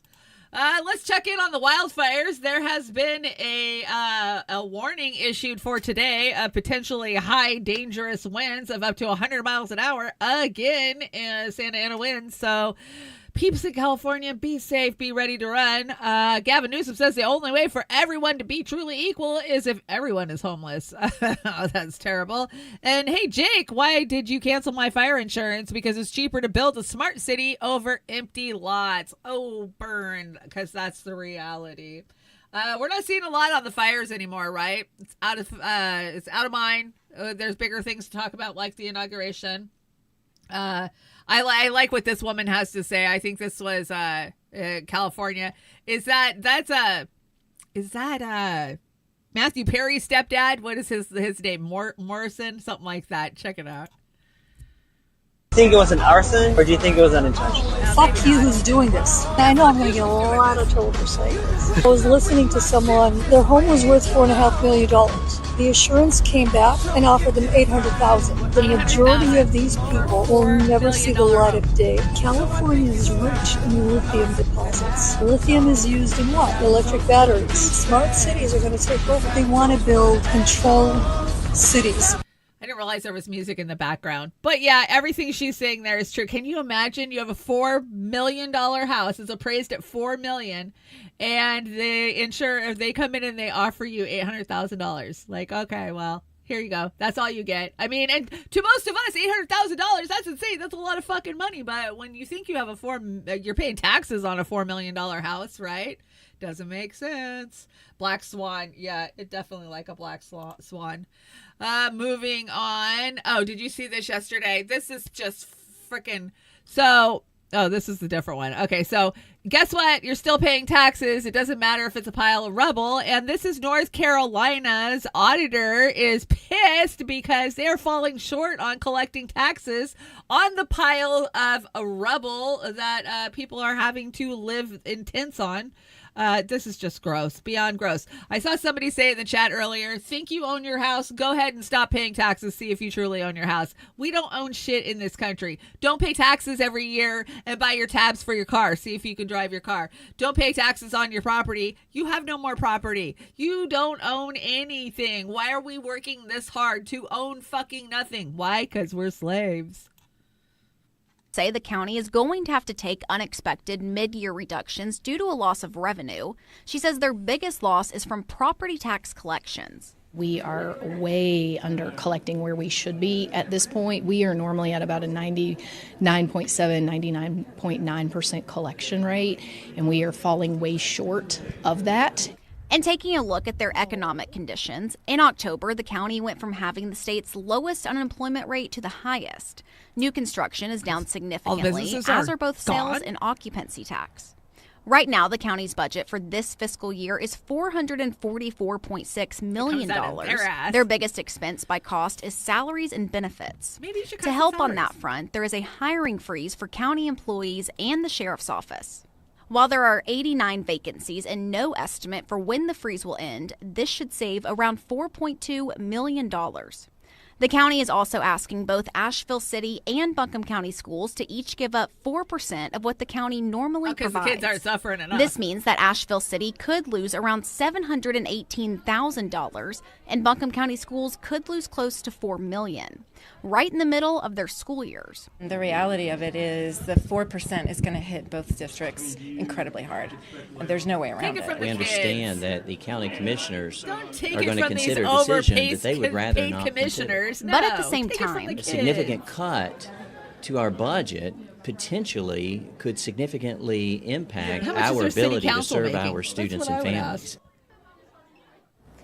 And Edwards says the reality is there will be even more hard decisions to make as they roll into the next fiscal year, saying that we are in this recovery phase for the long haul. Edwards says the best thing that can happen for Buncombe County is that both the state and federal government come through with more funding. Oh, okay. The county will vote on the education reduction at their upcoming meeting on Tuesday. Israel? Think again. Yeah, you ain't getting no money. That's just gross. And guess what? California is coming for you, too. We have a special election happening in my county, and the schools are asking for more money, a 4% raise. And for the first time ever in my life, I'm considering voting against a school measure, which I would never in my lifetime think about. I mean, they need counselors, they need, elective programs, music, those type of things. But fuck, I personally can't take a hit on my taxes. It'll come down to like $4 for every $1,000 you're taxed on. So, okay, that's another $30 or $40 out of my fucking pocket. I can't afford that right now. I sympathize with the kids. I don't have any kids in the school district right now. So, I mean, am I a terrible person for thinking about voting against it? I mean, that goes against the leftist that I am and the socialist that is deep down inside of me. But fuck, I just don't feel like I have any more to give. If I had it, I would give it. Like, I don't know. This is where we're at nowadays, and it sucks. It's because all of us are in this position, especially if you're having to pay property taxes, which property taxes are coming up in April very quickly. They're already here again. Fun fucking times. This is the one I thought this was. This is a terrible fucking story. So you guys know the church that Martin Luther King used to preside over? Well, there's a bunch of homeless people that live around it now. And the city decided to clean it up before Martin Luther King Day. And oops, they bulldozed over a dude in a tent. Our bad. We didn't know he was in there because we never bothered to check. We didn't knock on any tents or check any of them. We just sent the bulldozers in. This is very sad. Very sad. Check it out. We are asking questions after the city says one of its employees ran a man over at a homeless encampment in downtown Atlanta. 11 Alive's Cody Alcorn is live for us tonight near the encampment on Old Wheat Street. It's right across from Ebenezer Baptist Church. Cody, what do we know about how this event happened? Well, Jennifer, Atlanta's Department of Public Works confirms it was one of their vehicles that hit the man. I spoke to several people who live out here in Old Fourth Ward just behind me who said the city was working to clean up this encampment when all of this happened. Now, here is some video down Old Wheat Street where this happened earlier today. Now, what we do know is that the city, again, was cleaning up this site. Now, neither APD or the city has elaborated how it happened. We do know Atlanta police responded around noon. But what we can tell you is that those living out here say the city employees did not check to see if everyone had gotten out of their tents. We know in the past the city has used bulldozers and dump trucks to clear out the encampments. Witnesses say this man was still in his tent when he was crushed by the Public Works vehicle. Many of those who are out here and live in the area know this victim and say this was completely avoidable. Thank you. Yeah, this is what they know, okay? But that didn't matter. Right here, a man lost his life because they was negligent. They did not go to not one tent to check and see if somebody was in there. Not one tent. They are negligent, and regardless how society or whatever try to judge us and the people back there, we are somebody. That was somebody's son. APD confirmed tonight their homicide unit is leading this investigation. The Department of Public Works did release a statement this evening saying in part, quote, our department routinely clears encampments that pose health and public safety concerns, always following days of outreach to connect unsheltered individuals with housing and support services. DPW is fully cooperating with the Atlanta Police Department's ongoing investigation. We investigated ourselves. We found we did nothing wrong. We did everything we were supposed to do. We didn't check the tents, but hey, we don't have to. So that's just sad. We live in such a sad state right now.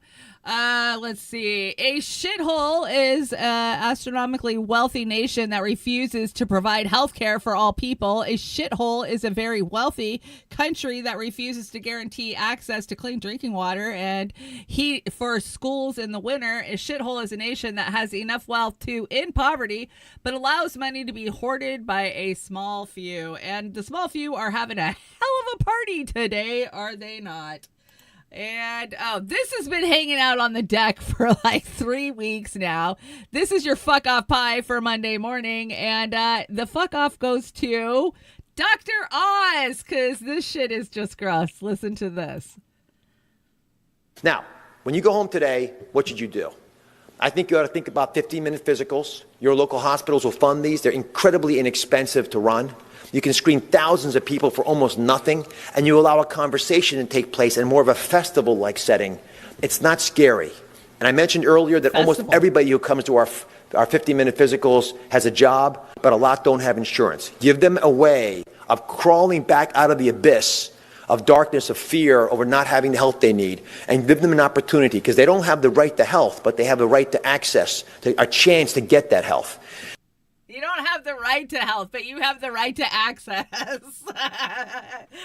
Fucking douchebag. Fuck off. 1 cup of no one cares, a dash of kiss my ass, add some fuck yous, a pinch of blow me, and stir and shove straight up your ass. Dr. Oz, or whatever he calls himself, right? Oh, that's just gross and wrong.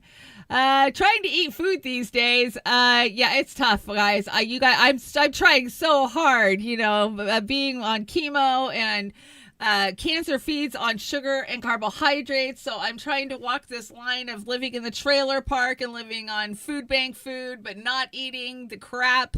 And even when you eat healthy, it's all poisoned. All of our fruits, vegetables, we talk about it constantly. They are coated in Gates' special sauce, and they're grown with terrible petrochemicals and pesticides. And I just don't. It's so fucking hard anymore. I just don't even know. So this is pretty accurate about what it's like to try to eat in America right now. The apple has wax on it and is sprayed in pesticides. You need to wash it off first. The tap water is full of toxic chemicals. Do not use it.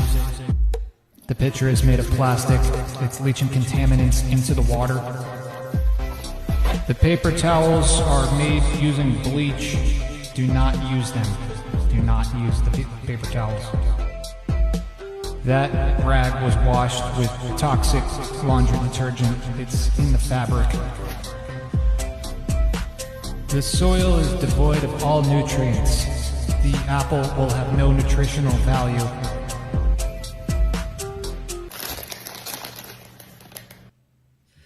Pretty accurate, right? Like, you just go, oh, fuck it. I'm just going to eat the poison if that's all. I mean, we have to eat out of dollar stores and, the Family Dollar. It's pretty tough out there. So don't be too hard on yourselves. Hey, guess what? Bill Gates and Donald Trump had a very special candlelit dinner this last week. And this is what old Mr. Gates had to say about it. This is scary that they have made friends. And, they're going to, Fauci's been pardoned, so Gates was the proprietor of a lot of the tech that went into our arms in the last 4 years. Not mine, but some people's. Anyways, let's hear what Gates has to say. Oh, God. Can you make this shit up? You can't make this shit up. Have you met with Donald Trump since the election? Yeah, I had a chance to go have a long and actually quite intriguing dinner with him. What did you discuss? What was intriguing? Well, we touched on a lot of things. It was over 3 hours. To my surprise, it was, just he and I, his chief of staff, Susie Wiles, and the person who helps manage things for me, Larry Cohen. So the four of us sat there and... Who's a total nightmare. It was quite wide-ranging. Global health's the area that I work in, and such amazing things have happened and can happen there. It's global I depopulation. spoke a lot about HIV and that the foundation's literally working on a cure for that. We're at an early stage, and so he, in the COVID days, accelerated the vaccine innovation. So I, was asking him if maybe the same kind of thing could be done here, and we both got, I think, pretty excited about that. We talked about polio, where we're very close to getting that done, but if you stop, it'll spread back, and so I explained why it's been tough in Pakistan, Afghanistan. We've had cases show up in Gaza. We have cases in Africa. The region. He was fascinated to hear what he could do to maximize the chance that during the next 4 years that incredible milestone will be achieved. Oh God, Trump wants to be the one who eradicated polio. Energized and looking forward to helping to drive innovation. I was frankly impressed with how well he showed a lot of interest in the issues. He is the father of the vaccine. Come on. Oh, God. Yeah. That was the Wall Street Journal. Putting the truth out there for you. What can you say about this shit? You just can't even make it up. Tax-free. Yes, he lives tax-free. We can thank President Reagan for that shit. Remember when we used to tax the rich by 70%, but now we only tax them at like 20-some%?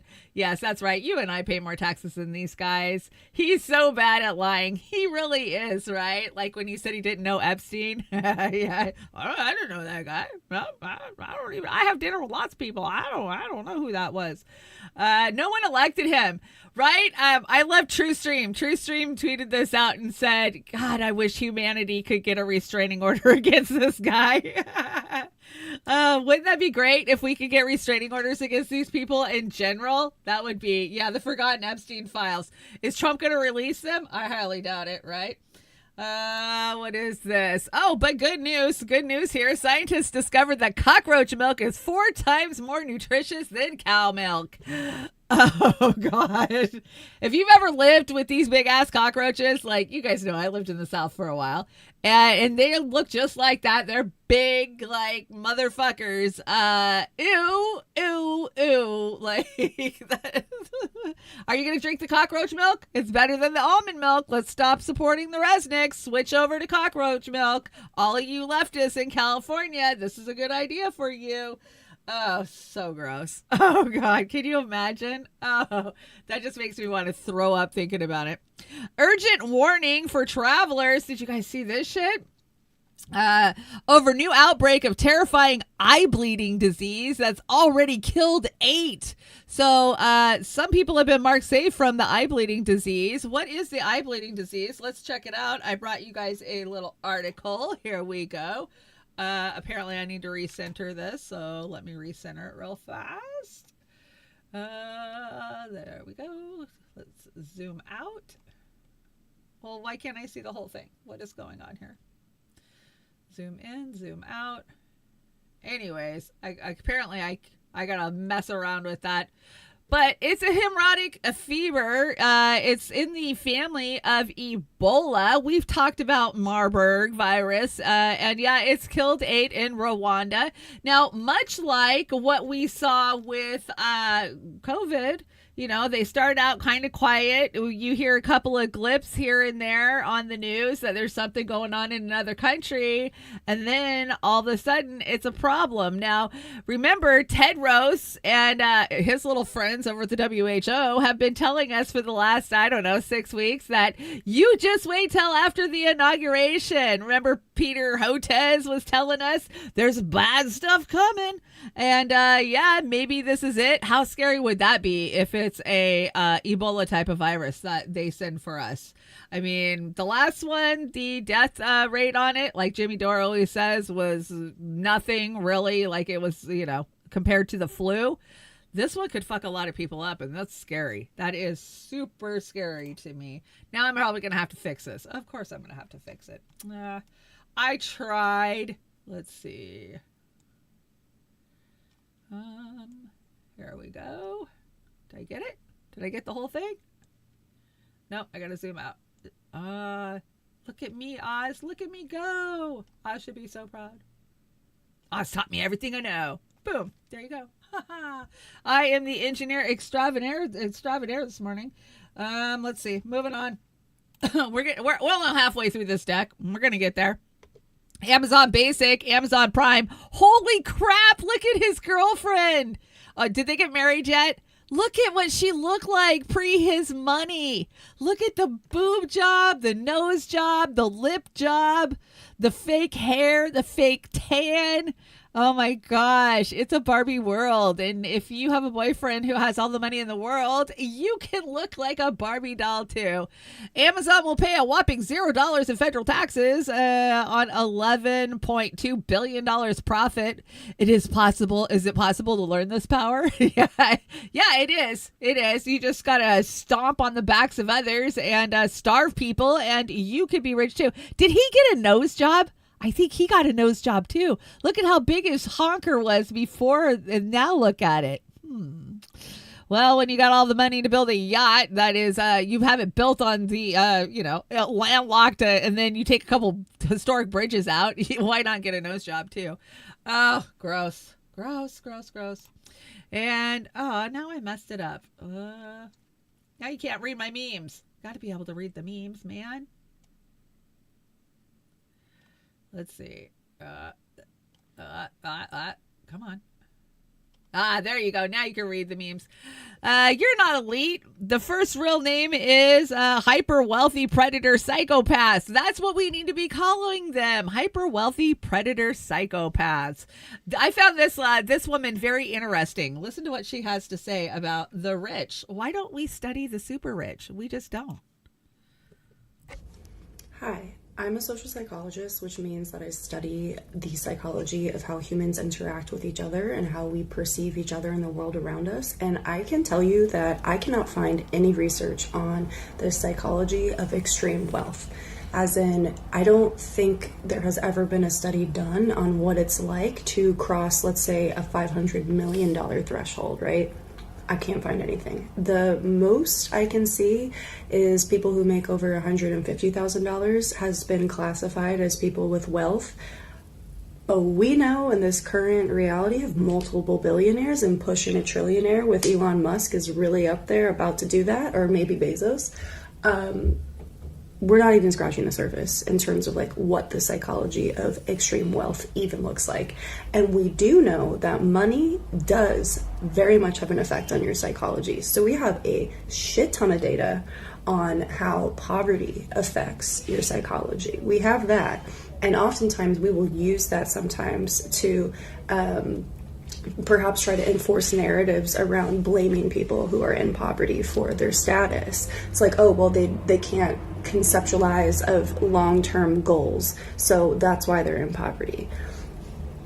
We're too busy trying to survive, bitch. What it means when you have so much money that you can essentially buy a presidential election. Like, we don't have any sort of data on what it's like when you have so much wealth in this world that you, like, any sort of social rules or social contracts, like, don't apply to you. We don't have any data on that. And I think that that is really important for us to understand.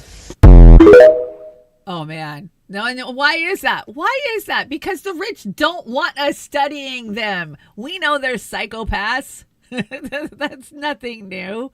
Yeah, definitely they don't want us to know. Moving on. Let's talk about Elon. Elon's having a great week. He had little X on stage with him yesterday for Trump. They were partying it up. But look, the third person has been implanted with Elon's brain chip, with 30 more implants planned for 2025. Are you signed up? Are you signed up to get your Neuralink? Come on. Just cut to the chase. We might as well just enjoy it and get it done and over with. That way you can connect to the Wi-Fi and not even have to be online, right? Oh, that's scary. That's gross. So I was wondering, where is all of Elon's cancer centers? Where are all of Elon's hospital wings? Where are all of Elon's food banks? Where are all of Elon's educational grants and scholarships? What disease eradication efforts does Elon support? How does Elon use his vast wealth to eradicate poverty? How does Elon use his vast wealth to eradicate hunger? How does Elon use his vast wealth to improve access to healthcare? How does Elon use his vast wealth to help underfed and underhoused children? How does Elon use his vast wealth to eradicate homelessness? Does Elon have any philanthropy interest beyond his own wealth and security? Where are all the testimonies and stories of Elon's generosity and kindness to others? Well, just ask Trump. Just ask Trump. Trump will tell you he's a very generous guy. He's helped Trump out a lot, right? That's his generosity. Yeah. Remember back in the day when the rich people used to buy wings for the hospital and, buildings for the colleges? Yeah, that shit don't happen anymore. Not unless they're trying to buy their freaking stupid kids way into college. Very gross.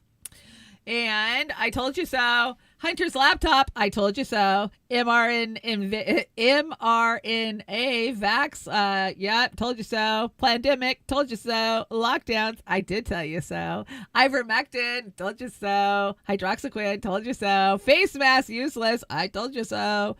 Censorship, told you so. Epstein's Island, told you so. Elite pedos, told you so. Biolabs in Ukraine, I freaking told you so, and I got called a conspiracy theorist on that one so hard. hard. Child trafficking, yeah, told you so. Russiagate, definitely told you so. Steele dossier, told you so. And Ukraine, corruption. I told you all these things. I've always been direct and to the point about all of this shit. So it's kind of nice to be able to say, I told you so. I told you so. Wow, I'm not sure what this one is. This one's been on the deck for a couple weeks, I want to say. We're clearing out some of the stuff that was on here like around Christmas time. So let's just see what this is. Of course they branded Luigi as a terrorist. He was messing with a corporation. Forget murder and violence. If you are a little bit too mean to corporations, they will get your ass. And if you want an example, look no further than the Animal Enterprise Terrorism Act and what happened to the Shack 7. This act, passed in 2006, was designed to elevate crimes relating to civil disobedience against animal enterprises with horrible facilities that do insanely crass and grotesque violence to test animals. So in theory, under this act, if an animal activist frees test animals without harming a single person, they are a terrorist. Property damage too, like if you spray painted puppy killer on a corporate building that does animal testing, terrorism. Any form of non-violent civil disobedience that is determined to be intimidation, that's an act of terrorism. Get this, electronic civil disobedience as well. For example, black faxing, the act of continuously faxing over a black page to an office. Which is a prank, by the way. No, sorry, not even the actual act of black faxing. Talking about it. Explaining the concept in detail on a website or to a group of people. If your activism fucks with a corporation too hard, or worse yet, your activism fucks with their public image massively and thus their ability to make profits, you will be swiftly branded as a terrorist. Yeah, so that is the truth, definitely. Fauci and the Beagles, we all know about that, right? But, don't talk about it, or you could be picked up by the federal government. Cheers to the purebloods out there who are entering 2025 with their DNA still intact. Oh, did I say that? Yes. The next scamdemic coming soon. Is it going to be Asian bird flu, or is it going to be bleeding eye? I don't know. This Gerald has been on here forever. Did you guys see this? The Surgeon General is warning about alcohol causing cancer. Did you also see that the Biden administration wants to completely outlaw nicotine to where you can only have cigarettes now that one hits close to home for me. You guys know I have lung cancer. It came from smoking. I mean, my doctor is like point blank telling me you got it from smoking. But do I think that my government needs to save me from that? No, I do not. They definitely need to warn me and be more adamant about warning young kids, which smoking is at an all-time low. We don't live in a smoking paradigm anymore. Everybody smoked when I was young, so of course I smoked, but be careful because they're coming for your alcohol now. Let's hear from him. Hey, a lot of big news. Go to the Cartoon News Network. Hold on, let me turn it up. Big breaking news. Our U.S. Surgeon General. You take a look at this guy, Surgeon General. Somebody got to do surgery on this guy. Sounds alarm about link between alcohol and cancer. Could you believe this shit? A clown-looking jerk warns Americans that alcohol consumption can increase their cancer risk. Then, on the Cartoon News Network, they say keep reading with a CNN subscription. Pay to read more of this shit, in other words. So I look up, you Google up, highest risk for causing cancer, smoking, diet, unhealthy diets, such as those high in red and processed meats, UV radiation, obesity. Hey, fuckface. How about putting a warning on all that ultra-processed food? How about stamping a fucking warning sign on McDonald's? Hey, no, Burger King too. Air pollution. Oh, air pollution. Definitely Burger King. How about all the fucking microplastics being shoved down our throat? How about all the fucking shit in the Hudson River over there, brought to you by General Electric? They're fucking poisoning us 1,000 different ways, and this shithead, we gotta put a warning sign on the can of beer. Oh, that triggered him, man. He was pissed. Let me turn down a little bit. I cranked up for that. He was not happy about that. Come on, keep turning it down. There we go. How's that? I did quit smoking, y'all. I quit smoking in 2021, and it seems like people who did quit smoking have more occurrences of being diagnosed. I don't know what that is. I definitely have seen it in the research. I'm just glad I quit. And yeah, I'm doing okay today. I can actually breathe today, but I don't know. Having the government protect me from everything is not a free country. So as much as, put a warning, everything causes cancer nowadays. Just put a warning on fucking everything, I guess, is where we're at. Come on, wrong mouse, moving on.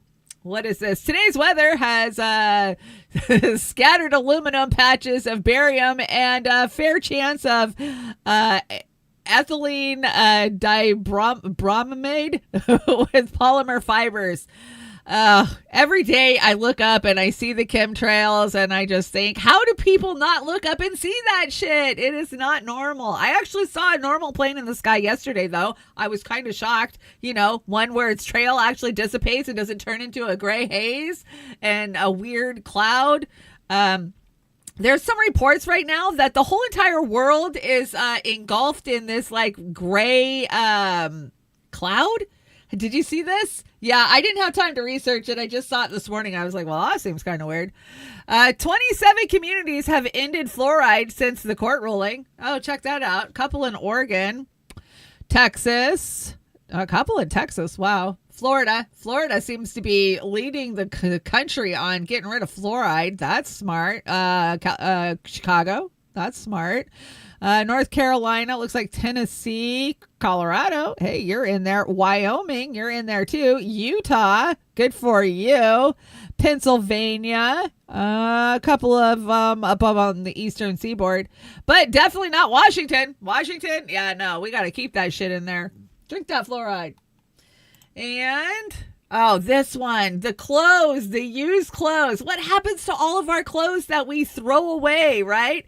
Well, the leftists have come up with a plan to resell your used clothes back to you and in an effort to save the planet, I guess. This is an old one, too. This has been on the deck for a couple weeks. What is a problem that continues to grow as Americans throw away billions of pounds of used clothes every year. But now California is the first state to hold textile companies responsible for their products from start to finish. CBS News' Danya Backus explains. One looks good. At Project Rewear in Thousand Oaks, California, Linda Young and Kimberly Lau have made it their mission to reduce textile waste by giving pre-used kids' clothes a second chance. It's just about having kids and always worrying about their future and other kids and future generations. And honestly, if we don't think about it today, tomorrow is going to be a problem. A problem California is trying to do without. Textiles are currently the fastest growing component of California's waste stream. The amount of pollution that we could reduce by just wearing a garment even a month longer, right? Or swapping it. Most of the labor and cost of managing textile waste falls on thrift stores, charities, and local governments. It's at thrift stores. California is now making sure textile and clothing producers are doing their part. It's the first state in the nation to enact a new law requiring apparel and textile makers fund a reuse, repair, and recycling program. Oh, they're not even going to tax them? They just going to put a garbage can out front? In the United States been required to take responsibility for the end of life of their product. Rachel Kibbe is the CEO of American Circular Textiles. Her organization helped advocate for the policy. Clothing and textile companies could be required to provide drop-off or collection systems for used garments. Just garbage cans out front.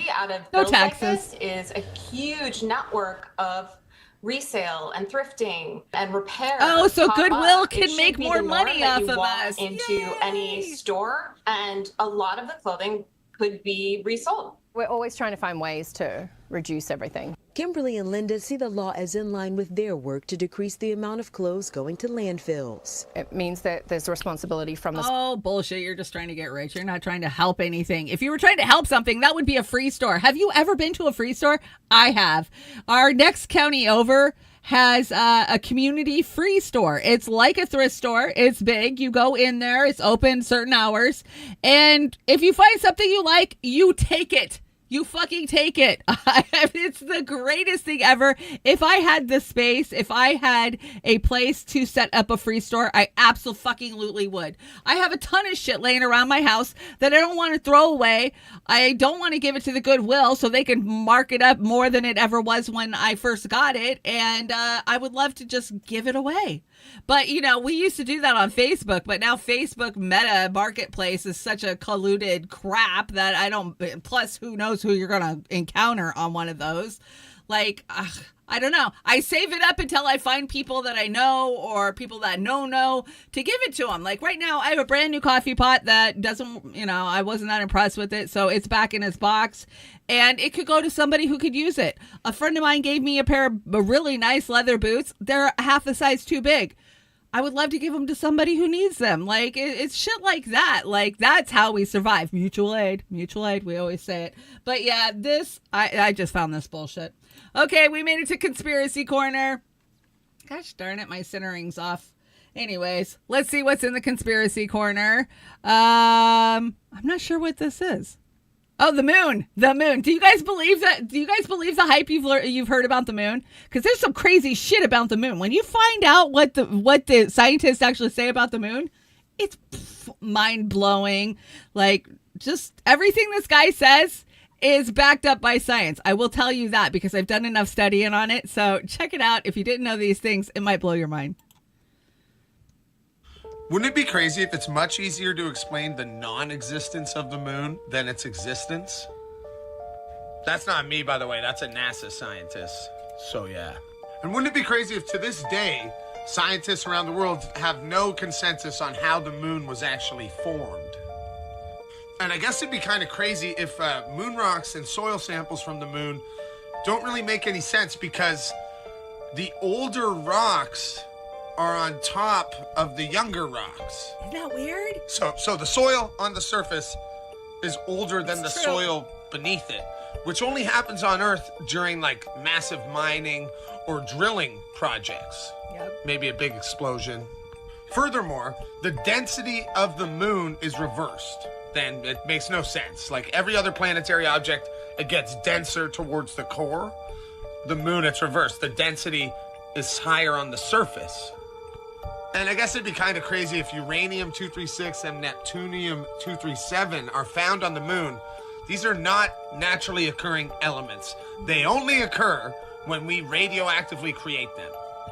All the craters on the moon appear to be like the same depth, which makes fucking no sense because, you know, asteroids of different speeds and sizes hitting the moon would leave different sized craters. It's almost like the moon has this metallic shield covering it or something. And I guess it would be crazy if the Apollo 12 crew purposely detached a landing pod and crashed it into the moon. And the moon rang like a bell. This is according to the astronauts. And it vibrated for over an hour. Yep. Like it was hollow or something. The moon is 25% the size of Earth, but only 1% of its density. That doesn't make sense. And I mean, furthermore, no other planetary object in the universe, in the observable universe that we've seen, has a moon like ours. Not one. Not one. Basically, it's too big, it's too close to us, and the perfectly circular rotation that it has around Earth is not natural. Our distance from the sun is 400 times our distance to the moon, and the size of the sun is 400 times the size of the moon. It's almost like it was designed. Just so you know, the odds of that happening in the chaos of the universe are astronomical. They would never happen. It doesn't make any sense. And I guess it'd be crazy if there's ancient cultures that talk about a time before the moon was in the sky. So I guess what I'd be saying is it'd be kind of crazy if the moon was actually a hollowed out space ship, alien spaceship or satellite. Yeah, I don't know. We're being lied to. Yeah, I don't even know what to say because all of those things he said are true. Those are all things that have been proven by NASA scientists or said by astronauts. And yeah, it's just fucking weird. What is the moon and why is it doing the things it does? I don't know. I'm not going to pretend to tell you I know. I think if I run this one, I might take a hit. This is women having babies to sell them for their organs. And you guys know YouTube might smack me hard for this one. So I think I'm going to skip it. Definitely something we need to do an uncensored. I have so much stuff for you guys on an uncensored. Like, I just have a whole file where I've been putting the stuff that I can't show you on YouTube into for, I don't know, the last 6 months since I've been sick. Let's save that one for an uncensored, because, I mean, I've brought some pretty shady stuff today that might get me smacked around a little bit, especially the Zionist crap. You know, they come at you hard for that. But, yeah, I don't want to take hits for the trafficking and organ selling that's happening around the world. But, yeah, you know, come on. We've seen these women. They got no shits to give. So why wouldn't they have a kid to sell it for $80,000? Some people would do it. Okay, here's my last conspiracy. Oh no, we got 2 more conspiracies. The glitter conspiracy. Who is the #1 proprietor of glitter in the United States? Could it be the military-industrial complex? What do they have in big old parties? I don't know. Let's check it out. Yo, the glitter conspiracy is a rabbit hole you are not ready for. So I didn't know this, but there's legit only like 2 main manufacturers of glitter in the world, both of which are based in New Jersey, of all places. And yes, I'm talking like regular glitter, the same stuff you use in arts and crafts. One of these companies is like super secret and private, that apparently invented glitter themselves and is very hush-hush about everything. And the other is GlitterX. No one really thought much of it until it came out that we actually have a worldwide shortage of glitter back in 2018. Kind of a weird thing to be short of. So a journalist from the New York Times went in to interview the team at GlitterX to find out. She casually asked if she could tour the factory, and surprisingly, GlitterX told her absolutely not. Like, there was no debate about it. She was strictly not allowed to see how glitter was made, and wasn't even allowed to be in a nearby room to even hear how it's made. So instead, she was just left to interview a manager at the company, and things just kept getting sketchier. She asks the manager if she could tell her what industry serves as her biggest market, and the GlitterX rep instantly, without hesitation, tells her, no, I absolutely cannot tell you. Confused, the journalist asks her if she knows who their biggest customer is, and she replies with,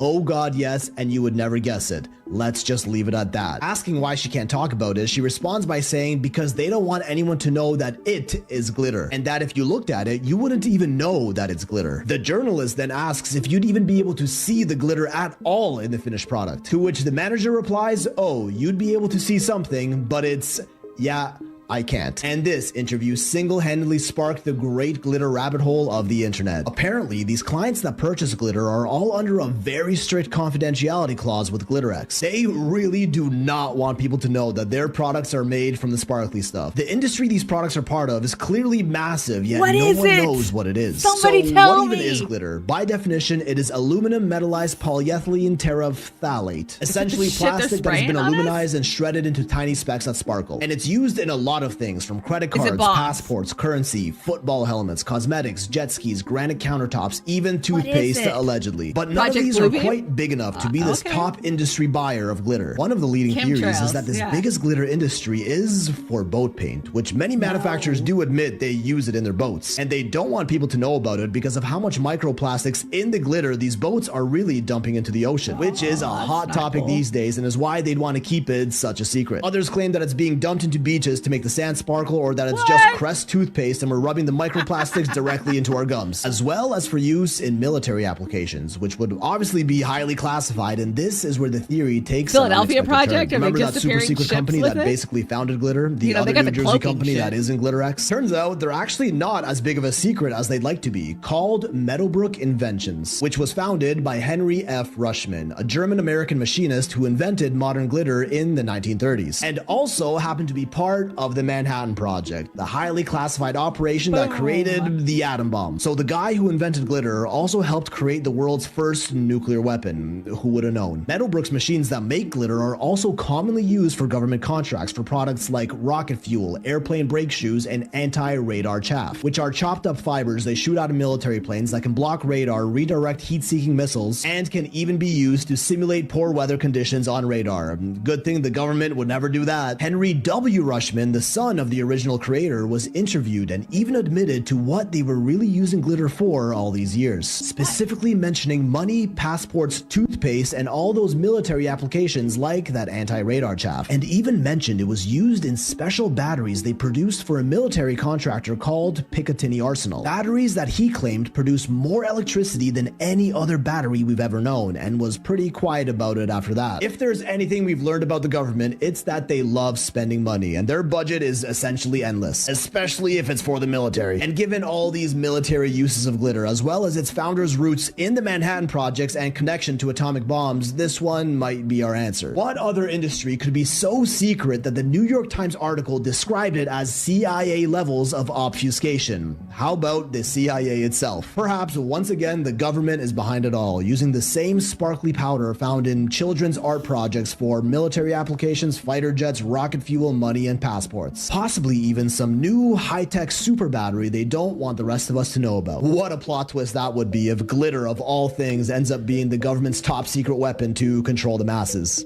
What the hell? What the hell? What are they using glitter for? I don't know. There's a lot of things it could be, right? I mean, he said a couple of different ones there, so I don't know. Let's see. What is this? I don't always say I told you so, but when I do, it's because I told you so. Let's see what this is. You're a conspiracy theorist. You're dangerous. You're racist. You're fatphobic. You're transphobic. You are so selfish. You're spreading misinformation. You can't keep your job. Where's your QR code? You can't play on this team. You're not allowed in restaurants. You're not allowed in gyms. You're not allowed to get on a plane or leave your country or come to our country or cross this border. You can't come to this dinner or this event or this game or this concert or this wedding or this funeral. You can't visit your loved ones. You are in for a long, dark winter of severe illness. I blocked you on social media. We don't want to talk to you anymore. I don't think people get what some of us went through over the last few years. Now, I don't want anyone's sympathy. We're not victims. True. But I will say this. It feels fucking unbelievable to have gone through the greatest psychological fear and manipulation campaign in human history and to have never wavered. Never. Not even once. Not even once. To have maintained our dignity and stand by our principles, to now even have the data to be able to say, I told you so. And that's how you win. The And pardon that's the for fucking Fauci. vibe today, baby. That's right. We told you so, and we did not waver, and you did not waver either. So we're just going to keep riding out these next 4 years doing what we do best, telling the truth and sinking our feet in and saying, hell no, we will not go. Hollywood, go F yourself. Let's see, what do we got in here? Rest in peace, David Lynch. Just stick a sticker in your window, and it all makes sense. Yeah, directed by David Lynch. And dying from thirst in 2038 because my Neuralink blocked hydration due to me not buying a Nestle water subscription. Oh, I hate when that happens. And we finally made it to Meme Alley. Yay. We are almost out of here, folks, and we can all go get updated on the inauguration fire. When someone tries to tell me about a conspiracy, I know more than you do. Come on. You guys do that too. Come on, admit it. You do. And yeah, the heads of my enemies now accepting crawfish boil invitations. Hell freaking yeah. You guys know I would love to go back to the South. You know, when you're facing your mortality, you start thinking about your bucket list, and going back home to Louisiana is definitely one of them for me. Maybe someday I'll make it there. I hope so. And I'm going to have me some crawfish and some boudin and a couple of beignets while I'm there. And let's see. Nothing is more dangerous than a woman gathering her thoughts. Gathering my thoughts. And to those who say that cursing is due to a limited vocabulary, you're an audacious, ideological, unsound, presumptuous motherfucker. There you are. And so just to be clear, you're not cooking dinner then? Oh my God, I so relate with this one. I could literally be on my deathbed. I got to get up and cook dinner. I hate it. I hate it. But hey, when you live in the trailer park, you can't just call, what is the one that all the YouTubers sell? HelloFresh. Yeah, you can't sell HelloFresh. We are so advanced. Yeah, what the hell? We are so advanced, but we built buildings like this 500 years ago. Why does everywhere look like the fucking DMV? Why? Why can't we actually have some beautiful architect in this country? because you're a slave. Anyways, Oz, you dropped this? Was this at Trump's inauguration this morning? Where was this? I don't know where this was, but oh, look, there's all the tech billionaires that control and own you. Yeah, they're all friends. You know it. Aliens. I want to leave. I do. Take me with you, please. Take us with you. Well, damn it. No aliens showed up on Trump's inauguration. That's a bummer. Dr. Stephen Gray, you better rethink what you've been selling. Evidence, 1/8 of cannabis. We grow weed at a prison to help people out of prison for growing weed.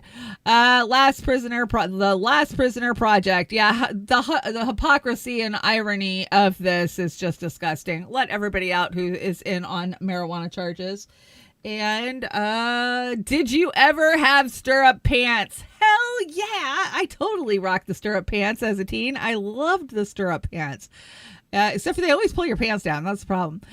Aging yourself with a store that no longer exists. Let me think. Mervyn's. I miss Mervyn's most of all.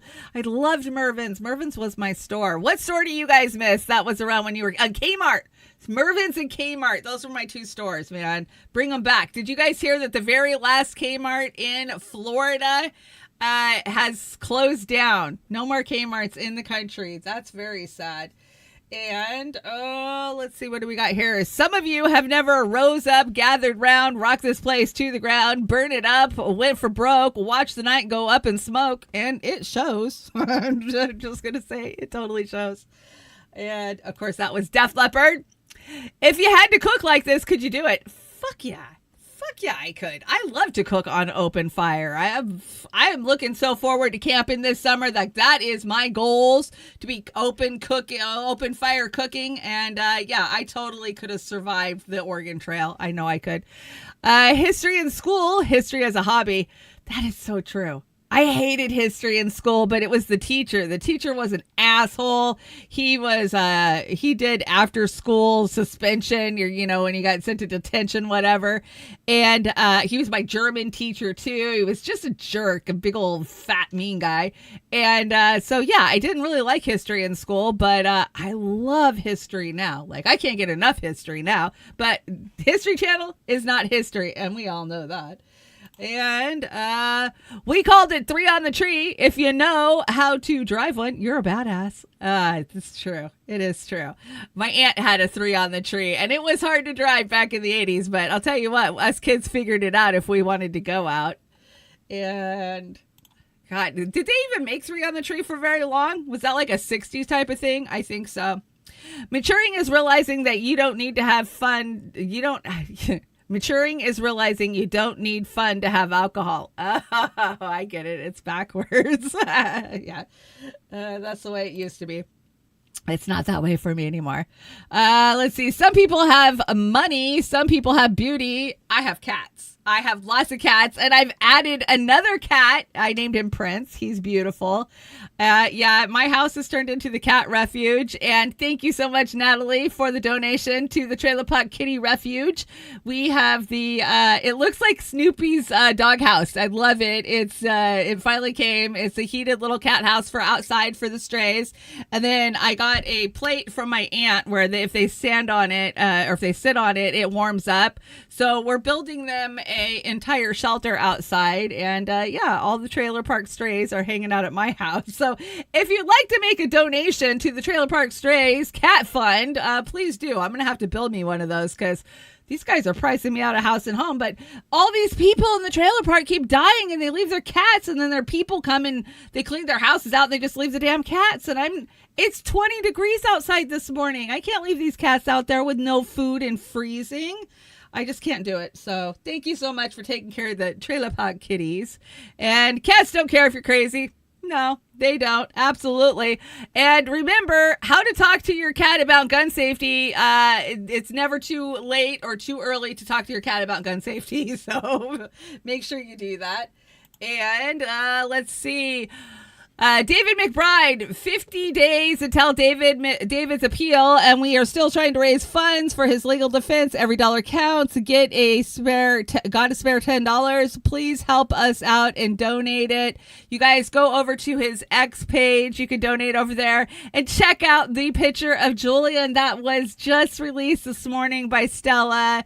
He is holding a little lamb. Aw, Assange had a little lamb. How cute. It warms my heart so much to see that at this time last year, Assange was rotting in the worst prison in Europe at Belmarsh, and now he is out with the sun on his face holding a baby lamb.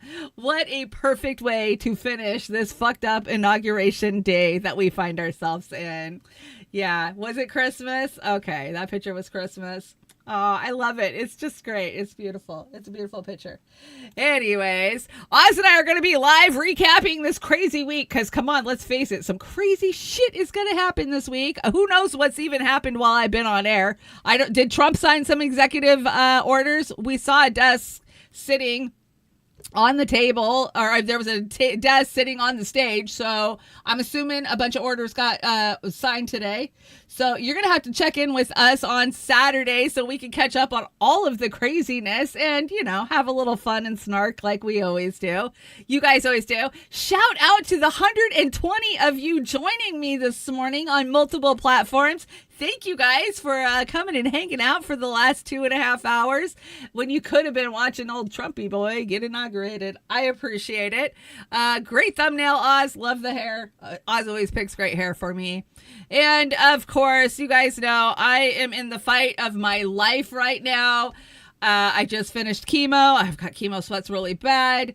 And I'm doing my best to fight my way back. I mean, every day I would rather just stay in bed. I have low energy, but it gives me something to forcefully make myself get up and write these shows, to come and to hang out with our community, because that's what we are. We are a family here at the Trailer Park and Beauty and the Boomer, Hardlands Media, what did Convo Couch rename themselves? Truth Wire or something like that. We're family, and we have been for many, many years, and I can't thank you guys enough for all of your support and your love. And, you know, you've just carried me through it. And so the whole reason I get upright and get dressed is to come hang out with you guys. And thank you guys for giving me a reason to fight and live. So I can't thank you guys enough. And I got a great closer for you guys today. Let's see what else is on the deck. If you want to help me out, there you are. Venmo, Cash App, PayPal. You guys know. There's PayPal. Joey's Coffee. I had me some Joey's Coffee this morning. If you would like an order of Joey's Coffee, get a hold of Oz or I, and we can make that happen. Some of the best coffee in the world. And I don't just say that because I'm biased. It's true. It is true. Handpicked. Okay, so I thought we would go out with some sticks today because Sweet Madam Blue just seemed very appropriate. You know, we're not a child anymore, and we need to grow the hell up. Quit thinking that American exceptionalism needs to take over the fucking world, and sadly, that is not going to change over the next 4 years. It's actually going to get worse under Trump with his huffing and puffing and thinking that, you know, we're number one. Anyways, I hope you guys have a great rest of your day. Thank you guys so much, everybody in the chats. Oh my gosh, there's just so many of you. I would name you out, but I'd be sitting here for the next half hour. Thank you to Rumble. Good to see you, Rumble. So many of you over there hanging out. Dingo and a Worthless Eater and Solar Moon. Thank you guys so much. Lady Alex is over there too. Hey, Lady Alex. Hey, Blake State. Good to see you. And of course, Ghost Art. Let's check out the Rockfin. Hey, Rockfin. Lynn's over there. Hi, Lynn. Good to see you. What's up, Hip Car? I see you. And thank you guys so much. Kate's hanging out over there too. You guys are great that come in on the other platforms. Death to Tyrants. I see you. Thank you guys so much on both of the YouTube channels for as long as they're up. If you can't find us on YouTube for some reason at any point, please go make sure you check the other platforms because you'll always find us over there. Anyways, go find out what's happening in the world. Report back to me. You guys can always send me a DM over on X. And thank you to Oz for re-engineering our closing song for us today. Anyways, I'm out of here. You guys have a great rest of your day. And remember, you're always welcome at the Trailer Park.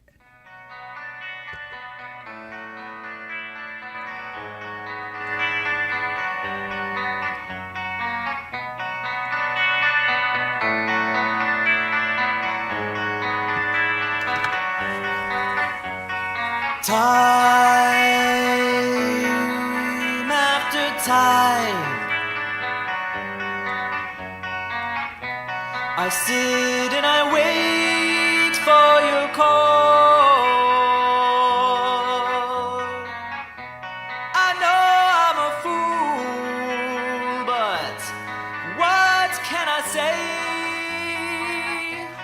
Whatever the price, I'll pay for you.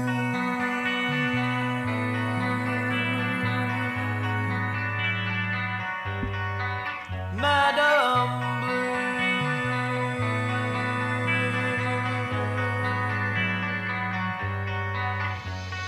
Once, long ago, one word from your lips and the world